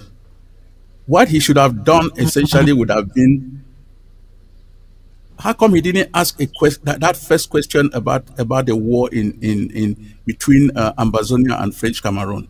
That would have been a great question right there, and that would have set the tone as the president of the UN General Assembly, to say, hey, our president has brought up this topic. That should be the very first topic on the any UN General Assembly agenda during his term. I bet that topic is not going to come up within this next, the UNGA 79 assembly. It's not going to come up. They are not going to table it as a topic of discussion. Maybe at the Security Council, they may be talking about it secretly in the background, but this topic he will not bring that topic up to the General Assembly for any discussion. No, it will be an embarrassment to them. That is not what they sent him there. So that is essentially what is doing, and it's actually a shame that what was supposed to be a prestigious body like the United Nations, that boast of a UN charter where they talk about peace, where they talk about human rights, where they talk about everything that sounds very lofty in people's ears, but when it comes to implementing it, all they think about is their personal interests, and let everybody be damned, let everybody else be damned. They think about their personal interests. So he is here. He's been put there to cater for the personal interests of their foreign masters, who dictate the policies of the world, who tell people from every little thing that has to do with people's lives, how to run those lives, whether it has to do with the economy, it has to do with political decisions, whether it has to do with your resources, how those resources have to be pillaged and taken to wherever their interests lie. So that is what is going to happen. That is, to me, is inconsequential. I think so. You're right. Thank you. Absolutely. Thank you. Thank you. Let us take a moment and get the phone lines open and hear from Ambazonians out there what they are thinking about all of this. Whether be it the taxi color thing or the Filimon Yang thing in New York at the United Nations. Again, we are having a massive protest rally, the date for which is still to be decided, but you can bet assure that will be around 17, 18, 19 of September at the United Nations headquarters in New York. I'm talking with other Ambazonian leaders so we can put this, all of us together, make sure that every Ambazonian show up. Again, this rally doesn't mean that Filimon Yang is going to be terminated as a UN General Assembly president for the year. We are just expressing, sending a message to the international community that all we see is all hypocrisy. Hypocrisy by the United Nations and, of course, Cameroon, that he is representing, and Africa, of course. Since this war started, the African Union has said nothing. Nothing. Do they call it Central African States? Said nothing. ECOWAS, nothing. I want to leave it there. So please, the phone lines are open. You want to call, go ahead and call. Most of you have the phone number, but let me see if the technician can get that phone number on the screen. Please, before you call, make sure that your phone, your television set, the volume is turned down, and you focus on your phone. You focus on your phone. All right, you got the number on your screen now. Go ahead and call. Let me know what is going on your mind, and we will see how we can answer you. All right, I think we have a first caller here. Let us see where that call is coming from. Hello. Hello. Hello.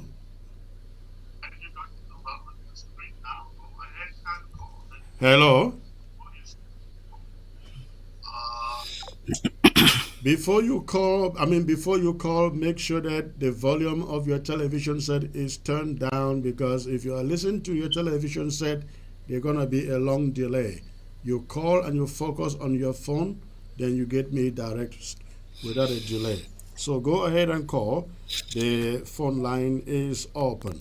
And if you cannot call, you want to send a message on WhatsApp, that is still okay. So go ahead and call, please. Let's see. Hello. Hello.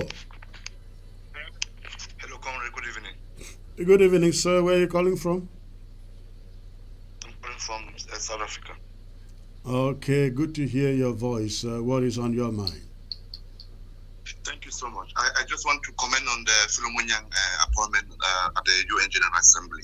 All right. This is to stay Ambazonians that the Republic of Cameroon have a plan, a master plan in place. We must also be calculating, linking his appointment in line with the elections coming up next year, in line with the transition that they are planning next year. And they basically know that in case of any escalation, or in case anyone is going to bring this issue within this time frame that they're going to do the transition or going to do the elections, this guy is going to block it. Is going to make sure that he blocked it from being discussed within the General Assembly section. So we must also begin to master plan down to calculate them in any action that they're taking. I think that is a really good angle I haven't thought of, and I think you may be very correct there. He is put there to kind of preempt anything that happens in Yaoundé because it would have to pass through him to the Security Council. Yes, it was passed through him through the Security Council. It is a plan. Why are they putting him at this moment? Why not put him last year? They have a master plan down, which putting him there is just going to be an obstacle. Putting him there is just going to be like a barrier that they're going to put there to say, if ever there should be an issue of Ambazonia, which the international community is pressurizing them, this slave guy is going to block it from any discussion within the General Assembly. I think we really have to do a lot of letter writing to every quarter in Europe, and Americas, in respect to this guy and whatever happens. Number one, in their political transition, and number two, the war between La Republic and Ambazonia, because those are the two things he is there to guard against. Exactly, comrade. Exactly. That is a master plan in place. All right. Thank you. I appreciate it. Yeah, Secretary. I think there is, to me, there is... Comrade, what do you guys think about the caller's suggestion? Yeah, that is an angle I never thought about. Who wants to weigh in here? Yes. Let me weigh in something. Can you hear me? Yes. Yeah, I think there are also prospects that he being a Cameroonian to decide over a Cameroonian issue or struggle would be a conflict of interest. I think something else can happen. Someone can step in when that discussion is taking place because you are a Cameroonian. You have been sent here, by the Cameroon government. So you cannot decide. You can't make a decision. You can't have any action, vis-a-vis our problem. I think there could be a conflict of interest. And it's the reason why they brought him there. So he will intervene into our issue, which, practically it is impossible. You cannot be the one who is fighting and at the same time be the one to arbitrate a situation. I think it could be considered. In the event of, hold on there, comrade, in the event of any crisis, political crisis within La République du Cameroon in their transition, can the United Nations call a conflict of interest, in other words, saying, hey, Filimon Yang, you are not the right person to represent this issue within this assembly? It's likely. It's very likely to be. And that's why I think, people are not short-sighted. There are very smart fellows who know, first of all, they know exactly why they brought him here to preside this 1 year. They know why they brought him. So I think technically he is not fit to be an arbiter over our problem. And he should be someone, there should be a vice president besides him. So they know if the issue comes into play, he will play what the government wants him to tell the General Assembly. So the chances are, the people are very smart. The chances are he's very likely not to be the one to be in charge of it. It's just my very strong feeling about it. So we shouldn't just assume that because he has been appointed, the president of the General Assembly, then he will interrupt any discussion, with respect to our struggle.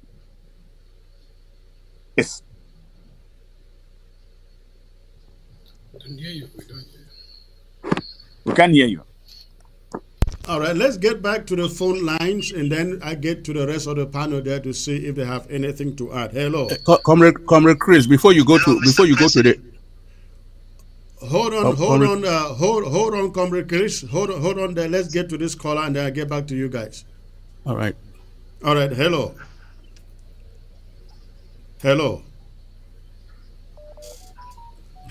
Oh, I lost that caller.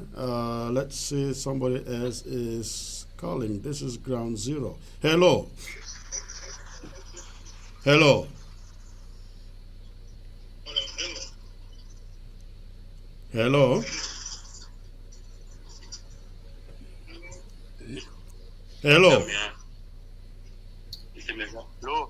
Can you turn down the volume of your TV and just focus on the phone, please, for now? Okay. I already turned down the volume of the TV. All right, go on, sir. Where are you calling from? I'm calling from Ground Zero. Okay, wait today for your mind. Hello. I just want to contribute about the program. All right, go on, sir. So, okay. So the problem is that what Yabacho is doing is not really too bad, but you people over there have supposed to agree. Then if they want to do something, they should first of all agree that all of that is what we do, and from them power will be done, and they will obey, because we are the one that own the land. We're supposed to do what we're supposed to do in our land.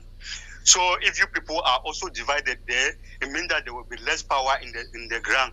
And the most important thing that we are supposed to say is about why the mayor and the Joe are troubling our people. This is the main thing that we are supposed to put an end to that. Did you listen? So that, did you listen to the show from the beginning? Yes, I've listened to the show from the beginning. Okay. Did you hear the ultimatum we have given? Is it the mayor or the DO to unban the restrictions on the circulation of cabs and Okadas? We're giving them up to Tuesday, the 25th. Okay, well, but what I just want to say is that, please, you people overside there, you people have to be in unity. No, hold on. No, listen to me, hold on. I'm not going to drop your phone. Listen, okay. When you call, you got to call with knowledge. You understand? Whether we agree or not, whether we're in unity or not, certain things just do not make sense. Does that make sense to you? Yeah, okay.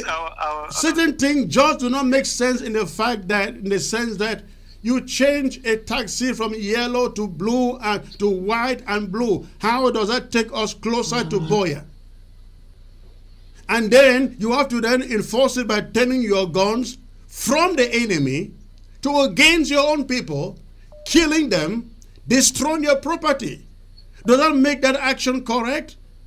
If your guns are to be turned from the enemy, if your guns are to be turned from your enemy to the people you're supposed to be protecting, is that the right thing? No. It's not the right thing. Okay. It's not about unity. Because if they had come to us to say this is what we want to do, we will still say it is not a sensible decision. We cannot do it now. We have so many targets on the ground. Cameroon institutions on the ground. We have said here, why can the ADF not sew their uniforms, blue and white, and start fighting on the ground so everybody know the ADF is defying Cameroon and has its own military uniform, white and blue? Hello? Yes. Hello? Yes, go on. So I just want to plead upon all of us. We know that we are doing our best here on the ground. So we people are always submit to whatsoever thing that you people say we'll try to do here on the ground. But I also say to some of you people, but listen, you should not submit to anything we say you should do that has no common sense. You are not buffoons. You are an intelligent, smart people on ground zero. Don't just do anything because we say you should do it. Ask yourself, what is the wisdom? What is the common sense? So tomorrow somebody will carry a gun and say, open your house and give me your wife. You will surrender your wife? Well, but what I want to say is that unity will stand. Divided, there is less power. But I think I lost him. All right. But I hope you get it, ladies and gentlemen. We have to do everything with common sense in there. Not things that people try to do to project for grandstanding purposes. Again, I challenge the ADF. Sew your military uniforms into white and blue, and make sure you have them on all the time, and we will respect you a lot. All right. Hello. Hello. Hello. Can you turn down the volume of your TV and focus on your phone, please? Hello. Hello. Yes. Where are you calling from? I'm calling from Dubai. Calling from Dubai. Okay. Go on, please. Yeah. Thank you very much for that. Your voice is very low. Your voice is very low. Yeah. Thank you very much for that opportunity, Mr. Chris. Thank you. Go on. Okay. Firstly, I want to first of all. Please, are you far from your phone? We can barely hear you. Are you far from your phone? I'm far from my phone. I'm not far. Why not get your phone closer to your mouth? I'm not far from my phone. Okay, it's better now. Yeah, I just want to add. I just want to add to what my brother is just from saying back there in the ground zero. I just want to add from what he said. I believe the decision taken by General Joe Ayaba is not a bad decision concerning the changes of colors, taxi colors. You rightly said that everything should be handled with wisdom. But I think little things do matters, and it counts with very great significance.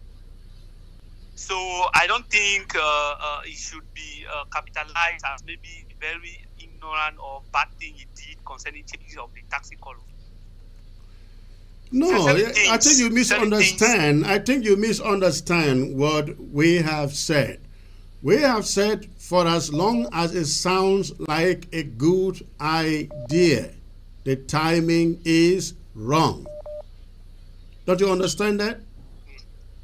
Yeah, you have the point. Yeah, the timing is wrong, especially when you have to force people and in some cases kill people, destroy their livelihoods to change the color of a vehicle.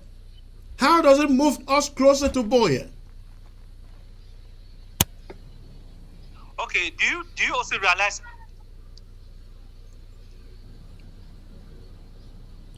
Hello. Okay, do you also realize that certain things, this killing of maybe destroying of properties or killing of our people, do you also realize that it might not be done by the Ambazonian fighter themselves? Do you know that? That may be true. That may be true. That you may be destruction of properties, so that it should be. You may be very correct. You may be very correct. But who should be called responsible for that? Those who want people to forcefully get them to change the color of their taxis. You heard me say that.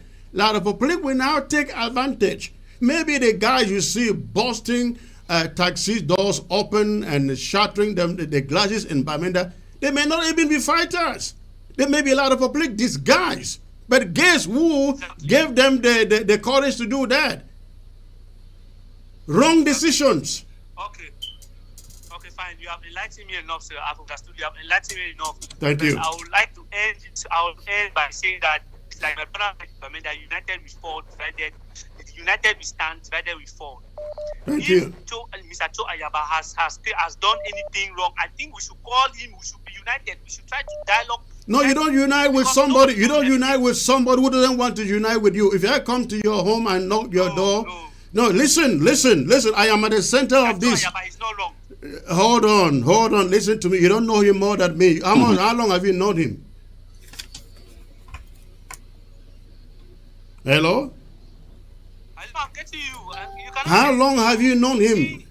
If I were to come to your house, you are in Dubai. I know in Dubai, many of your doors have that little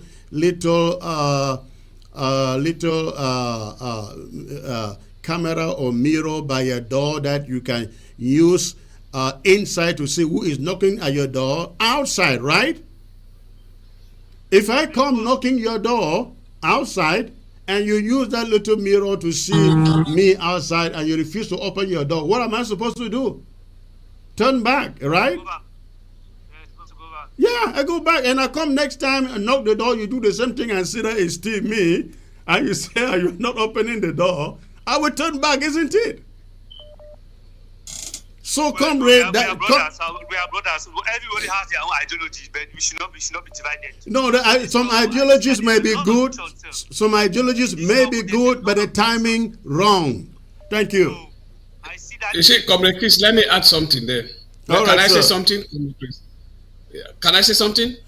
One second there. Okay. Hello.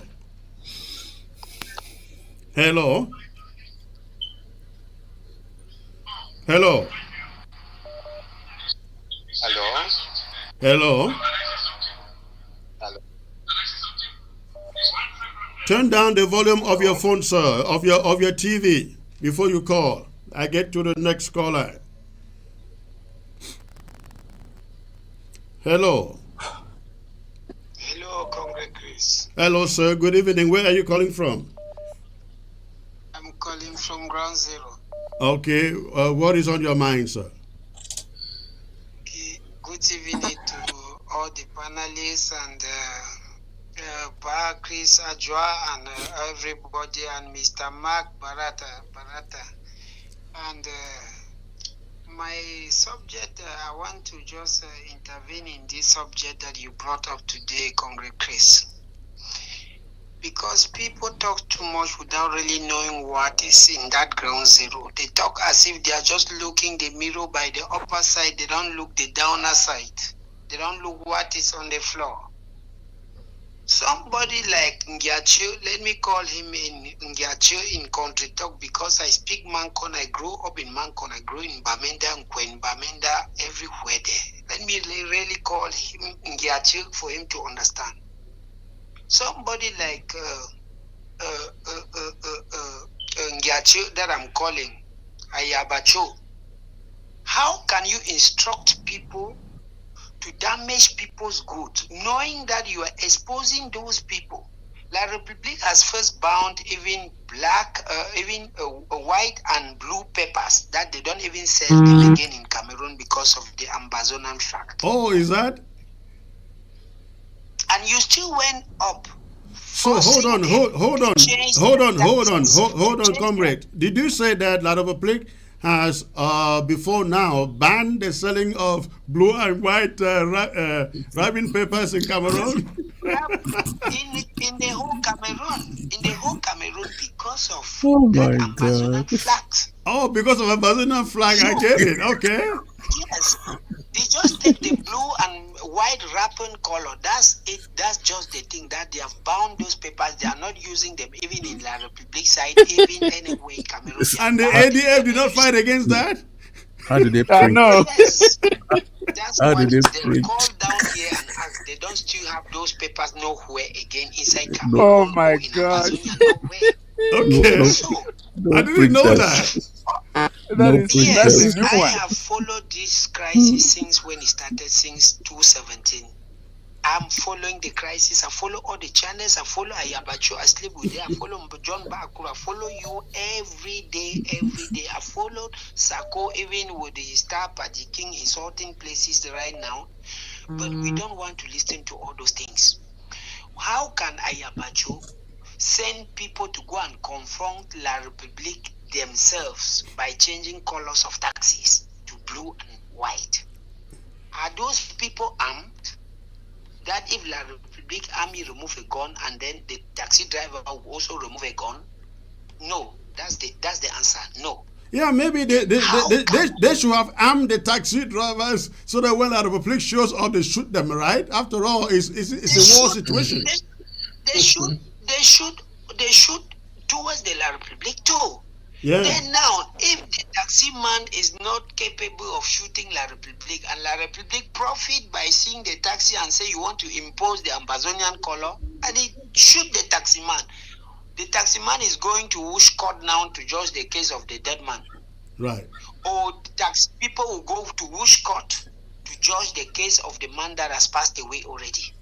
So I want to tell this message through your platform to Ngiache, Ozo Ngiache. Let me pass you this message very clear. If something is wrong with you, from the times of Efang up to now, since Efang passed away, up to now, if something is wrong with you, you are my born brother. Stop that nonsense because Amazonians are tired. They don't need to go much than that again. Only in my own compound, I have lost 7 brothers fighting this war. So, wow. If you want to delay this struggle by doing that, we have bent on reaching somewhere. We will reach there. By fire, we will reach there. If you are having something doing with La Republic, I'm not insinuating that you have took money to La Republic, but do what is okay. Because I listened to him yesterday, he came out in TV and declared that anybody that doesn't want to change the color of his taxi, the color of the taxi to blue and white, they should burn the taxi and harm the person. I listened to him yesterday evening. So, if you take that direct initiative to do that, we are sure that you are helping the Cameroon government to fight, to make Amazonian fight towards them. Because you make the fighters now fight towards the population, and the population will also fight towards the fighters. That's what is happening now. And that's what has just started. So congratulations and the panelists. We just beg for something, for some good reasons, that you will still go back to a handshake to Comrade Ayaba to bring him down. Somebody that is too heady like him, if you go more heady than him, he will look for a way to distract every people and destroy everything. So you people must calm down yourself to him for him to listen to you people. So that's only the way. You mean we should go out? You mean we should go out? Mr. Mark, try to go out again many times as possible. All of you, try to come back out and go to platforms and give the exact news that he has to go with this struggle. Don't sit behind and allow Congress Chris running things himself as we used to see. Goodbye for you. Thank you, comrade. Thank you, comrade. I hear you. But listen, you can only dine with people who want to dine with you. You cannot force yourself to dine with them. I think if you were listening to the program from the onset, I think it was Honorable Chris Ajua who said Ayaba Cho remains the only one person from the day of CCCO who has refused to collaborate with any other leader. That's from the start of this struggle. And I think if you go back again and again and again, you make him feel important unnecessarily. There is no need. There is no need. Congress Chris, I think I have some idea about Ayabacho of those things he's doing. It's a game of frustration. You have to understand. You are in a fertile position there, even more fertile than we. You're in a fertile position. You should sit back. You should step back yourself and call yourself to understand the position of Ayabacho. It's a frustration. With who? What is his frustration with who? For 8 years, he refused to work with anybody, and you call it what is he frustrated about? You remember you supported him You supported him somewhere. I think it was in United States too. In one meeting like that, you supported. You was like a spokesperson to present. I remember I remember the meeting you are talking about. Yeah. No, listen. We have done a number of things together, even right from the onset of the ADF. They essentially wanted to make me their spokesperson, but I decided to go with Sisiko in those days.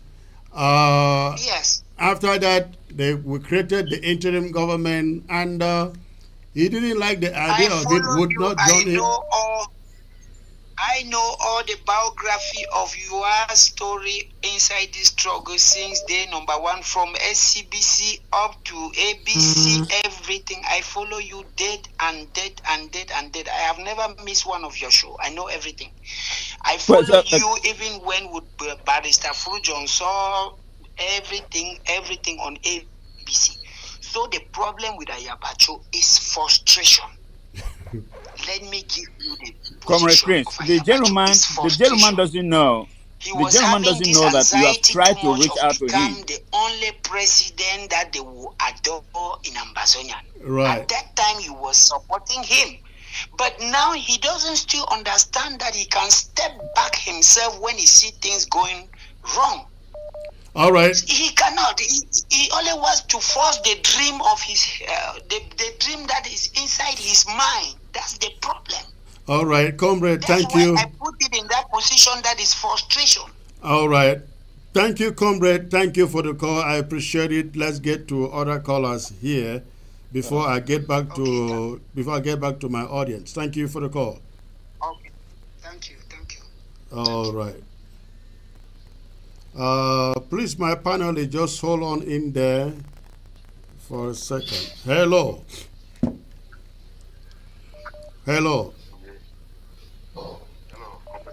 I can barely hear you, sir. It's like you are far from your phone. Hello. Can you hear me now, Comrade Chris? I can hear you now. Go on. Where are you calling from? I'm calling all the way from Finland. Finland. Okay. Good to hear your voice. What is on your mind? This is Comrade Alike of Pepe you always talk with. Okay. It's been a while. Right. I'm not we hear from you. I don't know if you change your WhatsApp number. No, it's still the same number. What is on your mind, sir? Go on your line.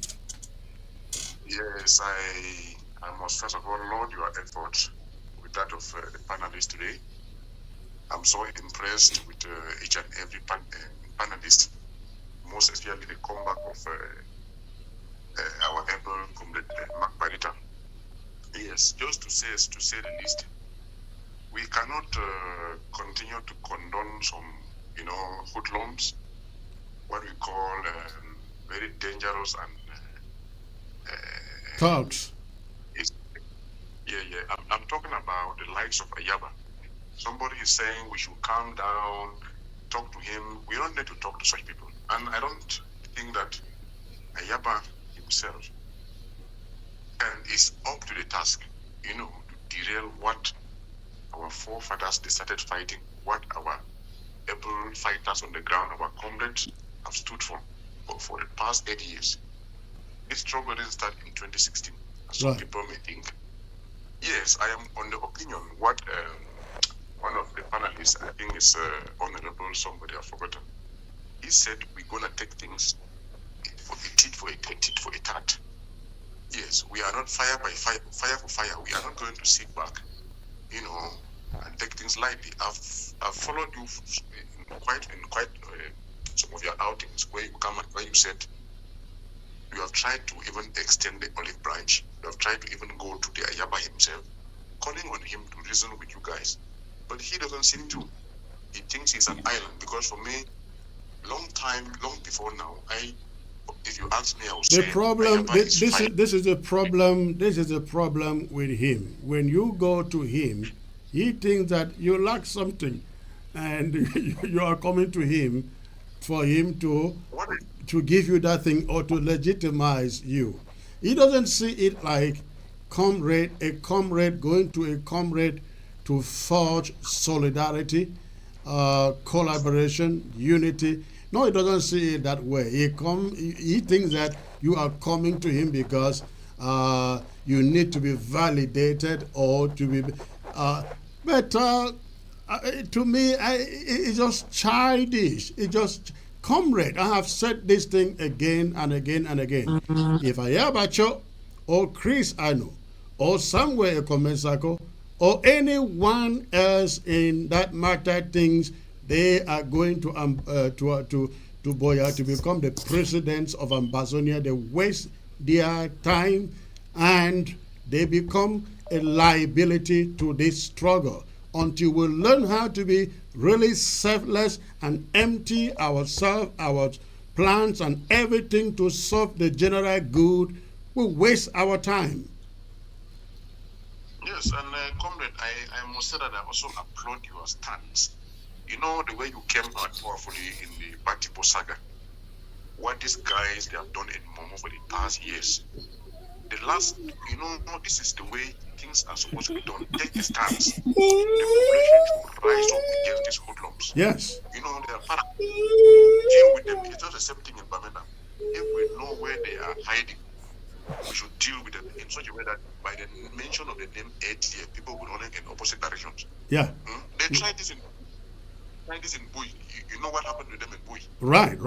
That's why the moment they start in Bui, we will teach them the same lesson.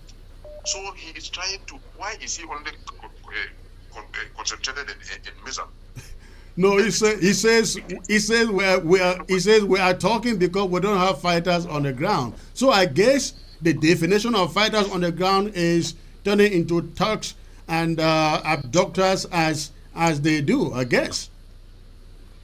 Comrade, if I may ask you, when did Ayaba go to the ground that he claims he has fighters on the ground? I don't know. When did he scout fighters on the ground? Because I myself studying him, I was on the ground from day one. And I can tell you how those fighters became, identified themselves as ADF and other guys. These are guys who voluntarily gave their lives and they started fighting. Yeah. It is not Ayaba who knows where they are coming from. Because I, for one, I will tell you, if you call me the names, like even from General Ivo, I will tell you where they came from and what they used to do. These guys, he literally knows nothing about some of these guys on the ground. You just go along, you send money to guys, you bribe them, tell them to go and do dirty works, and then you come and you claim ATF fighters. ATF hasn't any fighter. Those fighters took up, their arms. They place their lives at the forefront. To defend the territory, to defend the land, the flag, not Ayaba. All right. Thank you for the call, comrade. Let me get to other callers. Yeah, thank you so much, comrade. Thank you.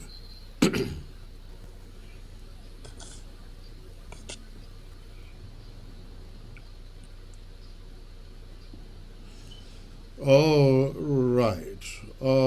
right. Let's see who is next. Ground zero. Hello. Yeah, good evening, comrade. Good evening, sir. Where are you calling from? Yes, I'm calling from Ground Zero, Boyo County. Wonderful. Good to hear your voice. What is on your mind? Okay, I want to talk on this issue of ADF on Ground Zero. Okay. Please, comrade, my suggestion is this. You people should form a special squad for this text called ADF. They are not even up to 20 of them. Yeah, that's and you know true. One funny thing, they are only found in Bamenda. Yes. They are only found in Bamenda town. You cannot find them in any other county. So these people cannot be above the IG. You people should do everything possible to form a special squad for them. Ayabachu told people the other time that he will say that they are going to see who will be the first person to wear. Yeah, so right. His problem here, and you people know they took an oath. So I think that oath is about to take them one after another. That's why he's doing everything to destabilize the struggle. So we have to be very smart. Yes, we have to be very smart. If not so, Ayabachu is going to disturb this struggle a lot. All right. Thank you, Yes. thank you. I hear you sound and strong, and don't be worried about whatever strategy. They took Batibo hostage for quite, I think, about 1 or 2 years. Where are they today? The same thing Where are will. they today? Where are they today? Yeah. There's one thing the last caller have just said. Ayabachu doesn't even have any control of these boys on the ground. He doesn't know them. What he does is this. He will only gather money and send to them. He don't even he doesn't even have any control over them. He send the money and ask them to destabilize the people, burn down people's cars, No, he doesn't. No, harass people and collect money for ransom. no, he doesn't send them any money. They send him money. They send him money. He doesn't send them money. And then he gives them the cover in the guise of ADF, whereas they are thugs. But thank you. They will get out of Actually. Thank you for calling. Thank you for calling. But you can rest assured we will get them. Just 5 seconds. 5 seconds, comrade. Okay. Please, Ambazonian, do everything possible to put money in the hands of Comrade Chris. Let him know how he can galvanize and organize a special squad for these thugs called ADF. Yes. Thank you. People should do everything and put money in the hands of the IG. All right. Thank you, boys sir. are not up to 20 of them. Thank you. We have said that every civilian, particularly in Bamenda and Mezam in general, should be a spy. We need to fish out every. Yesterday, comrade, yesterday I took a number on social media on YouTube. This guy called Dija TV. He has a certain WhatsApp number. I called that number and I spoke with him. I asked him, why is it that he is supporting ADF and ADF is doing what La Republic want to see? The man could not agree. The man did not answer me. I asked him whether Eritrea changed the color of their taxes before they got their independence. Whether the Somaliland changed the color of their taxes before they got independent. The man could not answer me. Yeah, they don't always. Why do you support wrong thing? Why do you support wrong thing? There's military all over the town. You don't see where ADF is fighting. Where are they fighting? We are on the ground and we know everything.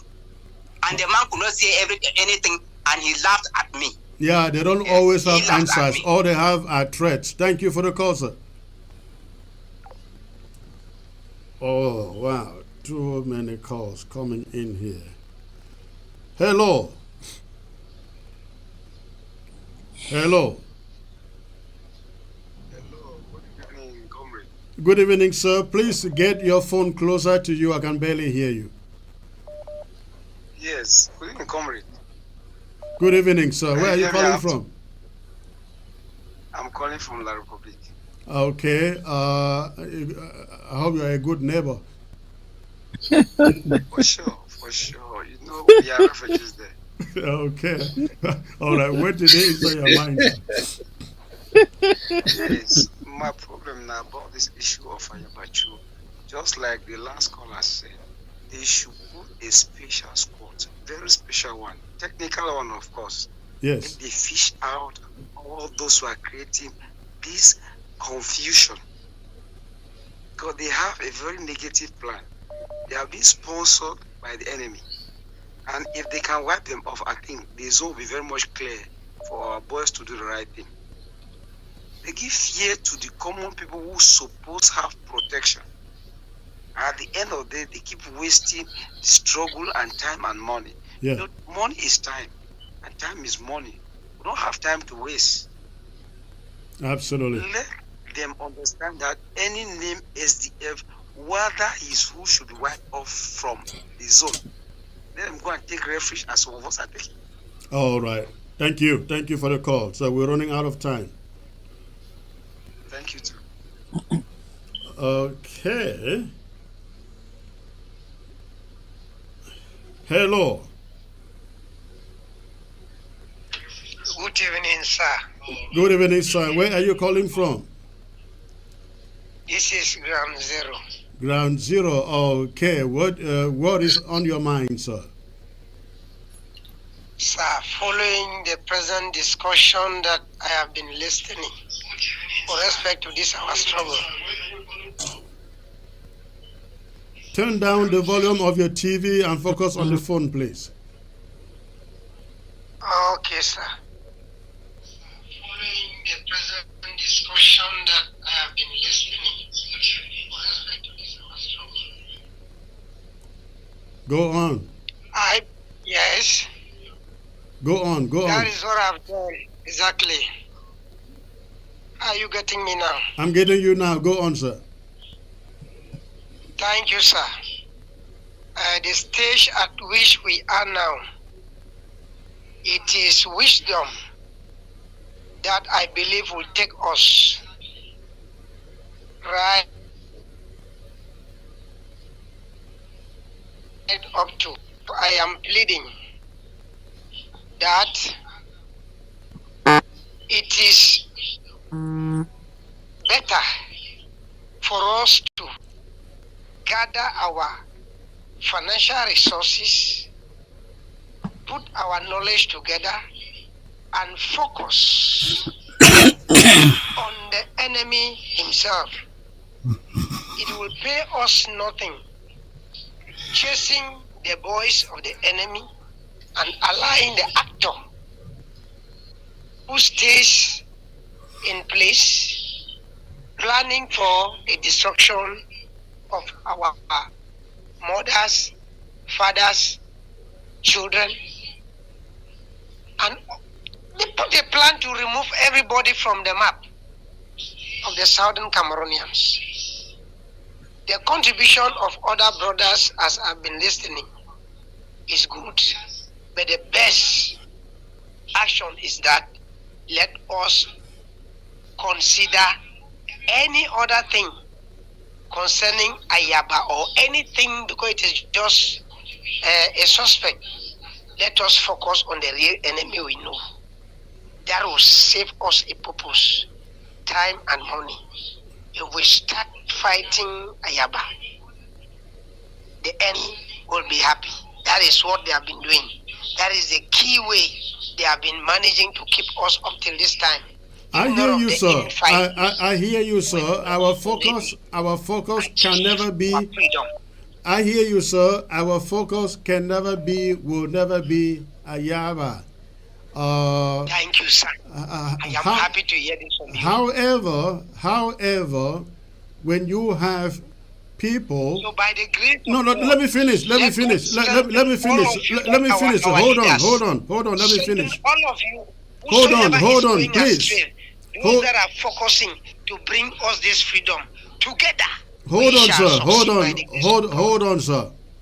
As I've stated, our focus can never be any individual, especially when that individual is Ambazonia. Okay. Our focus will always be La République du Cameroon and its institutions. However, at any point in time, we realize that any person amongst us, again, anyone or any group among us constitute an obstacle. We must do everything to condemn it. If we condemn it, they do not listen to the condemnation. We're not the only one condemning it. All of Ambazonia is condemning it. And if they do not listen to that condemnation, we do not have any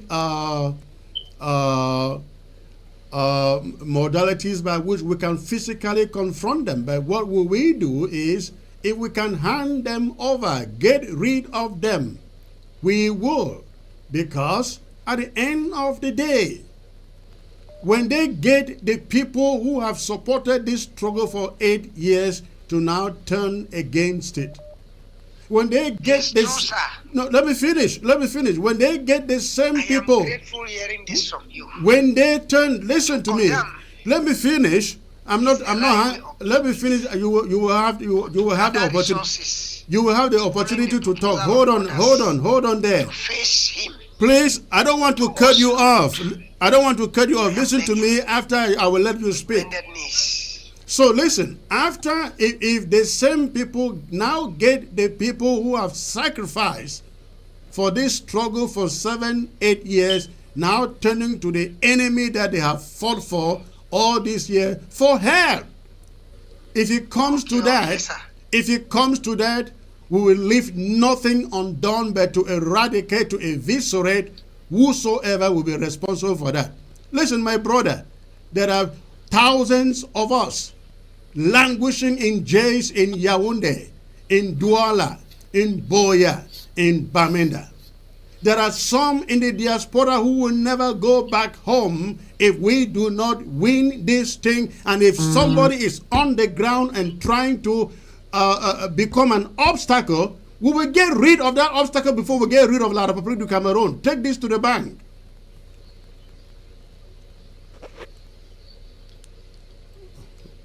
Did I lost him? Probably. All right, I think I lost him. No, I'm there. I am there. All right. The last word from you, 50 seconds before I go. I pray for the Almighty God to keep all of you focused. Let nothing distract any of our straightforward looking leader for us to achieve our heart desire. All right. Thank you, sir. I hear you. God bless. We are all. All right. Let me turn back the next 5 minutes. Let me turn back to my panel and get their contribution from these callers before we call it a night. Comrade Derek, let me start with you, please. I don't know whether you are falling asleep already over there. I know it's very late there in Europe. No, it's okay. I'm okay. I was prepared for the show. So. The phones are just ringing and ringing and ringing. So, well, I think we had very great contributions from those callers. They were free to give their opinions. You see, but what I want to say is this: when it comes to the caller who said that Ayaba is doing the right thing, in this liberation struggle, if we look, when Capo Daniel infiltrated the Egg of Sea, he was given the platform to brainwash the people, to make them understand that the Egg of Sea has the best chairman, the best policies, the best. So everything was the best of the best. The best everything.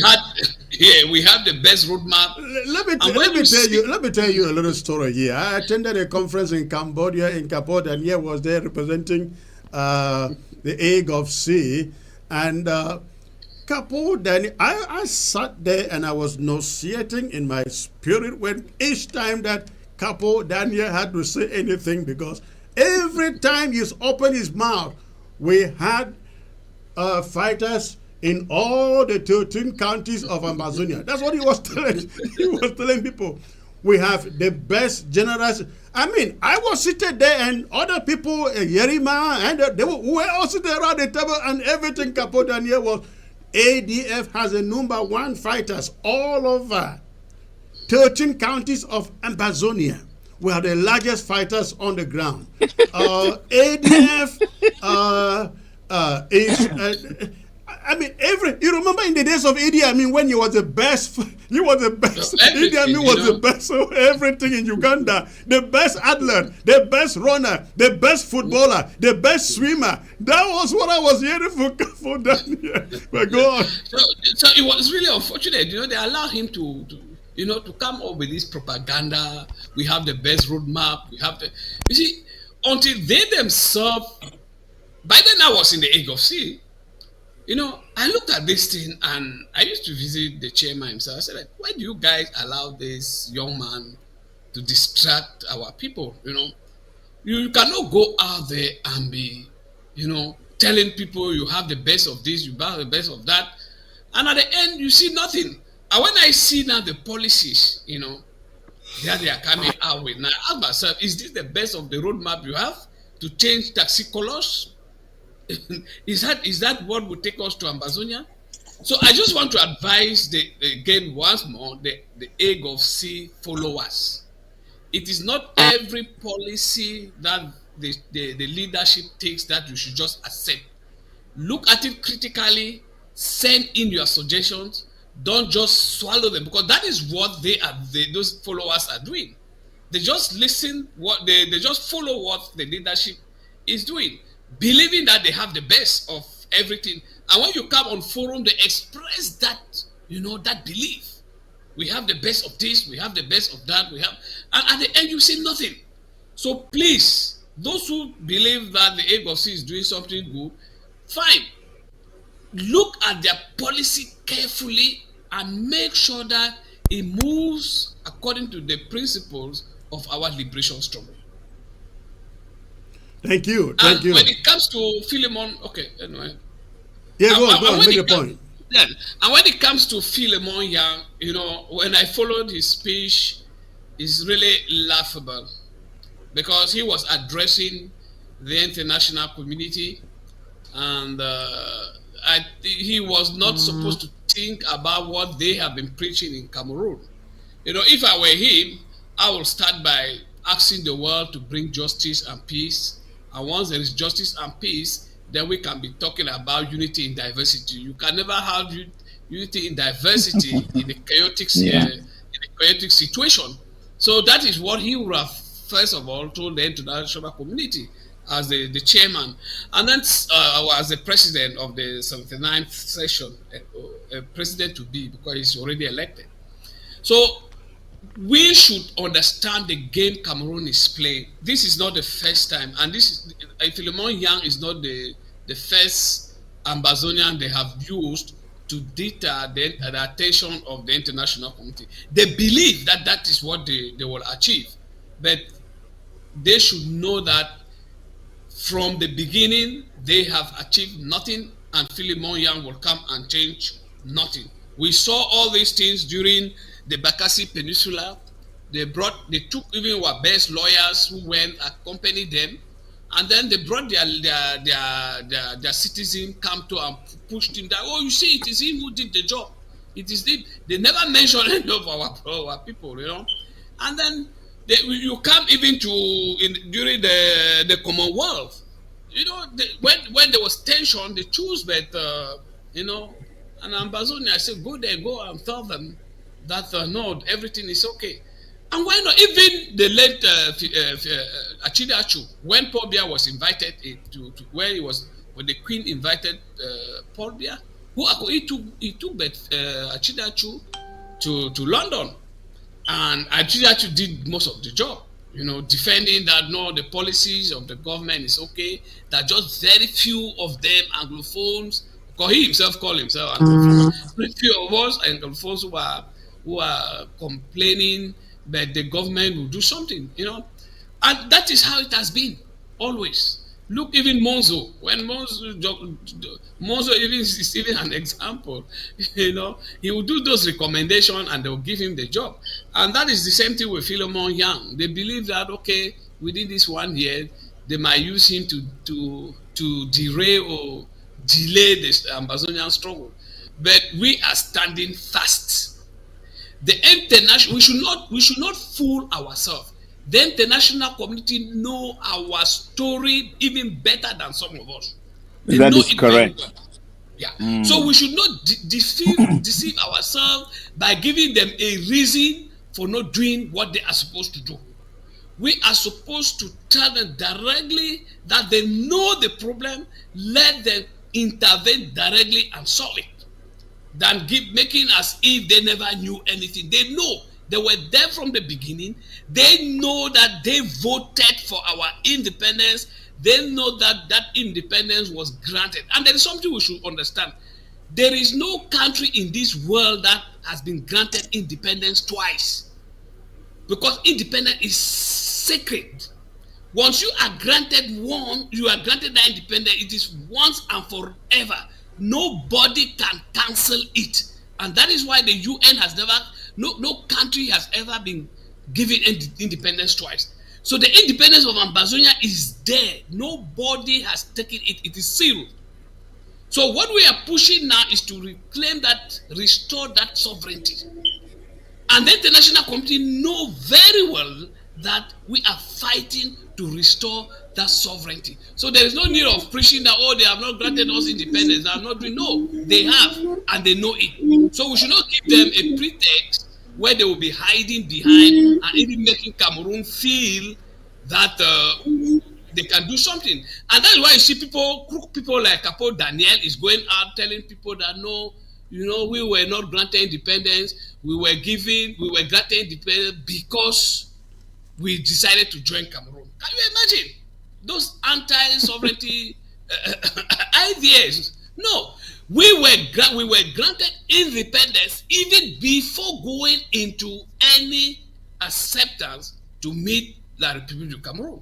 That is what we were, and that is justified by the plebiscite agreement.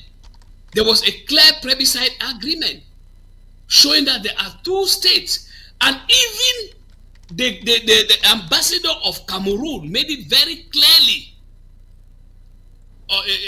in the United Nations. He told the UN that they will not want the UN to take part in the meeting that was proposed by the UN, because they are a sovereign state and they have a right to meet their own brothers who are also a sovereign state. The two of them can sit and decide. So even La Republic recognizes, they know that we are a sovereign state. So let's stop giving them the reason, to go around the world and tell people that, they had independence because they are not a sovereign state. No, we are. So we should stop all this nonsense, come together and move on the right path to get this international support. We need just the support so that Cameroon can leave our territory. Correct. All right. Honorable Sango, please take the next 1 minute and comment on the callers from across the globe, please. And let's call it. Thank you. I think sometimes when you are not knowledgeable, you are not privy to information, you make very bad decisions. And that bad decision may mean you'll be saying some wrong things. And one of the callers, I think I resent his calls. His call because he was of the opinion that what Ayabacho is doing is correct. He doesn't know that Ayabacho, in many ways, has been an obstacle in most of the things that we do. So I could not understand how he could have this conception, to work with Ayabacho. And among other things, he never knew that you have been on many occasions you've tried to reach out to him so we can get together and have a common voice. So sometimes ignorance is not a good thing. Ignorance is not good, because he was privy to that information that you have gone an extra mile, to communicate with Ayabacho, to come to a consensus. If he knew that, he wouldn't have said that. But I think most of the callers today were very genuine callers, people who know what has happened, what's going on, and you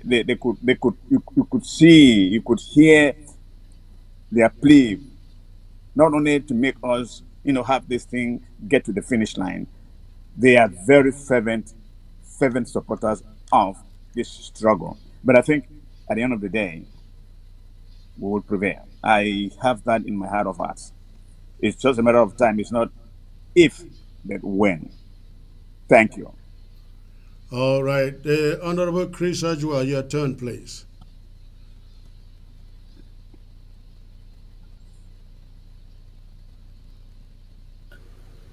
I want to just say a few things here concerning rallies in New York and also about Filimon Yang. In 2017, March 3rd and September 22nd, massively Ambazonians assembled in New York at the United Nations to demonstrate, particularly at the time of Siseko Ayuk Tabe. We marched from the New York headquarters all the way to the dictator of French Cameroon's hotel, his hotel. We marched, all of us marched there and had very, very heavy demonstration. He was high up somewhere, I don't know what floor, 11th floor or more, maybe looking from downstairs to see what was going on. And that day, Amazonians made sure that they knew we exist, to make sure that we expressed our views about our independence, our sovereignty, what is happening in our country.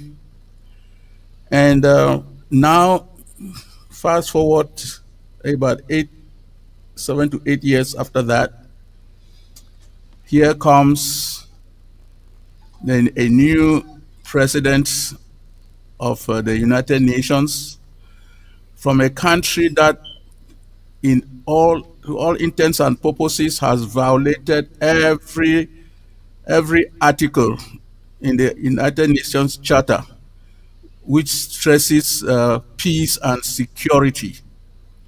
If you want to look at it about peace and security, is there any peace and security in French Cameroon and especially in Ambazonia? No, there is none. French Cameroon is a member of the Commonwealth. And because of what? Because of Ambazonia. There is no way that they could have been there. Is the United Nations going to take a look at, is the Commonwealth going to take a look on international level about that? Coming to again to Filimon Yang, how in the world did they even get to elect a person from a country that is committing a genocide and war crimes in a neighboring country, causing a lot of committing human rights, all kinds of human rights violations? The world is watching, and let me just mention this: psychologically, subconsciously, or even subliminally, every time Filimon Yang stands up at the United Nations to say something, the eyes of the world, the ears of the world will be on him, and they will be analyzing every speech that he says, and in their minds they are going to say, this is not correct.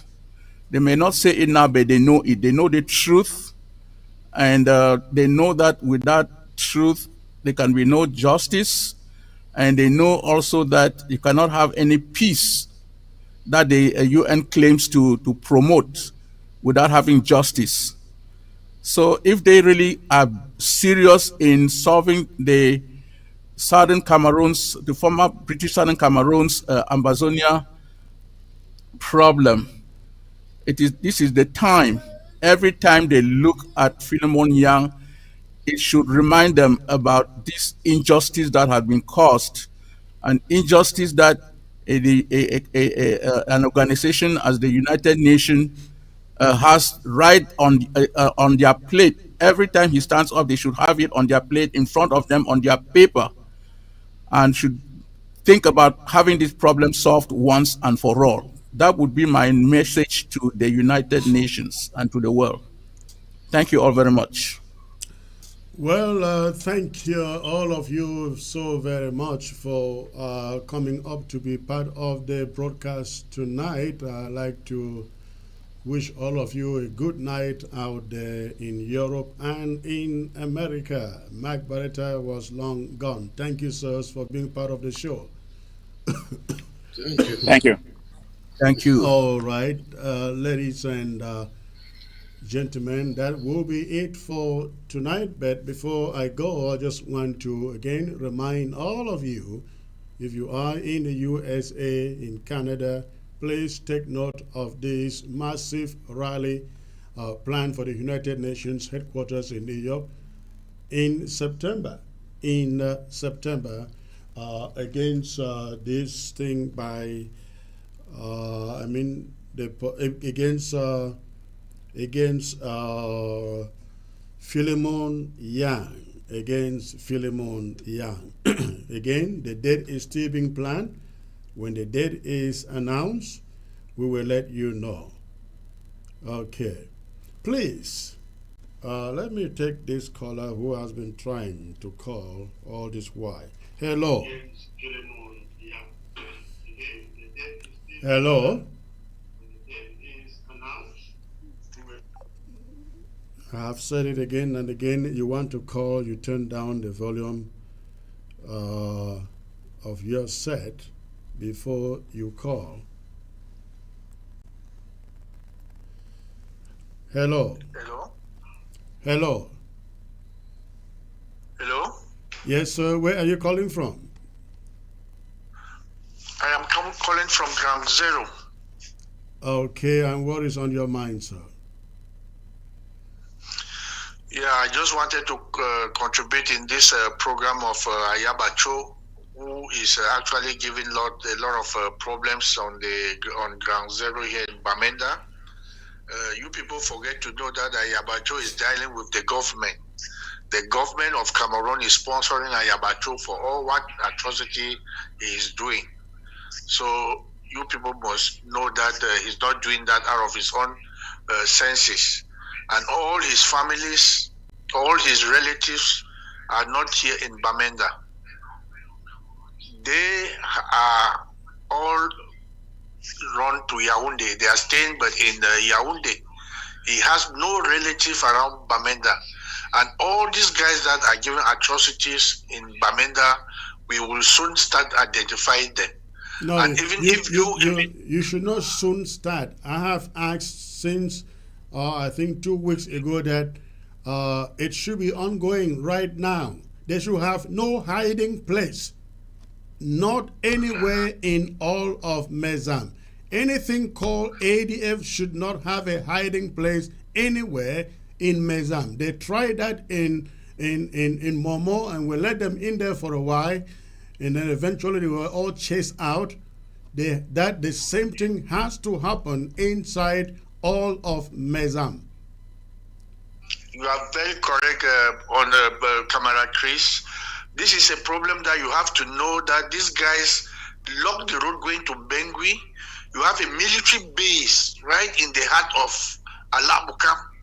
You have a very big military base there. Military are stationed in Alabukam for over a year and some months now. There is no single gun. Ministers, government officials, military are using these roads. Even Alabukam, those Mancon guys are using the road. It seems this road has been locked only for the Bengui people not to pass there. But any Bengui person that passes through that road will have severe beatings and even seize their properties. They used to seize bikes and all the like. In fact, that road has been locked. It's over 2 years today that Bengui are not using that road. Right. But it seems that they are actually putting a stop for Bengui people not to pass through Mancon to Bamenda. But we thank the mayor of Bali and the restoration forces there that actually give a way for the Bengui people to pass through Bali to Bamenda. And they have a very horrible road to go to Bamenda. A road that we pay 500 francs. And they have to pay almost 5,000 francs from Bengui to Bamenda. To Bamenda, can you imagine? We have serious cases here that they refer people from hospitals to go to Bamenda. You cannot go. Some even died on the road. I know that it's terrible. It's terrible. All right. Thank you, sir. Thank you for the call. Thank you. Thank you for giving me the time. Have a blessed day. Thank you. Yeah. All right, so ladies and gentlemen, that will make it for the day. I look forward to being back here on Monday if for as long as I'm no longer coughing or it stays the same. I will be here on Monday. There is so much to unpack coming from the days that have gone by. So I look forward to being here on the Monday. I look forward to being here on the Monday. So I hope you stay tuned for Monday. Thank you very much, ladies and gentlemen, on YouTube, on Facebook, and on television. Thanks for tuning in. Good night. God bless you all.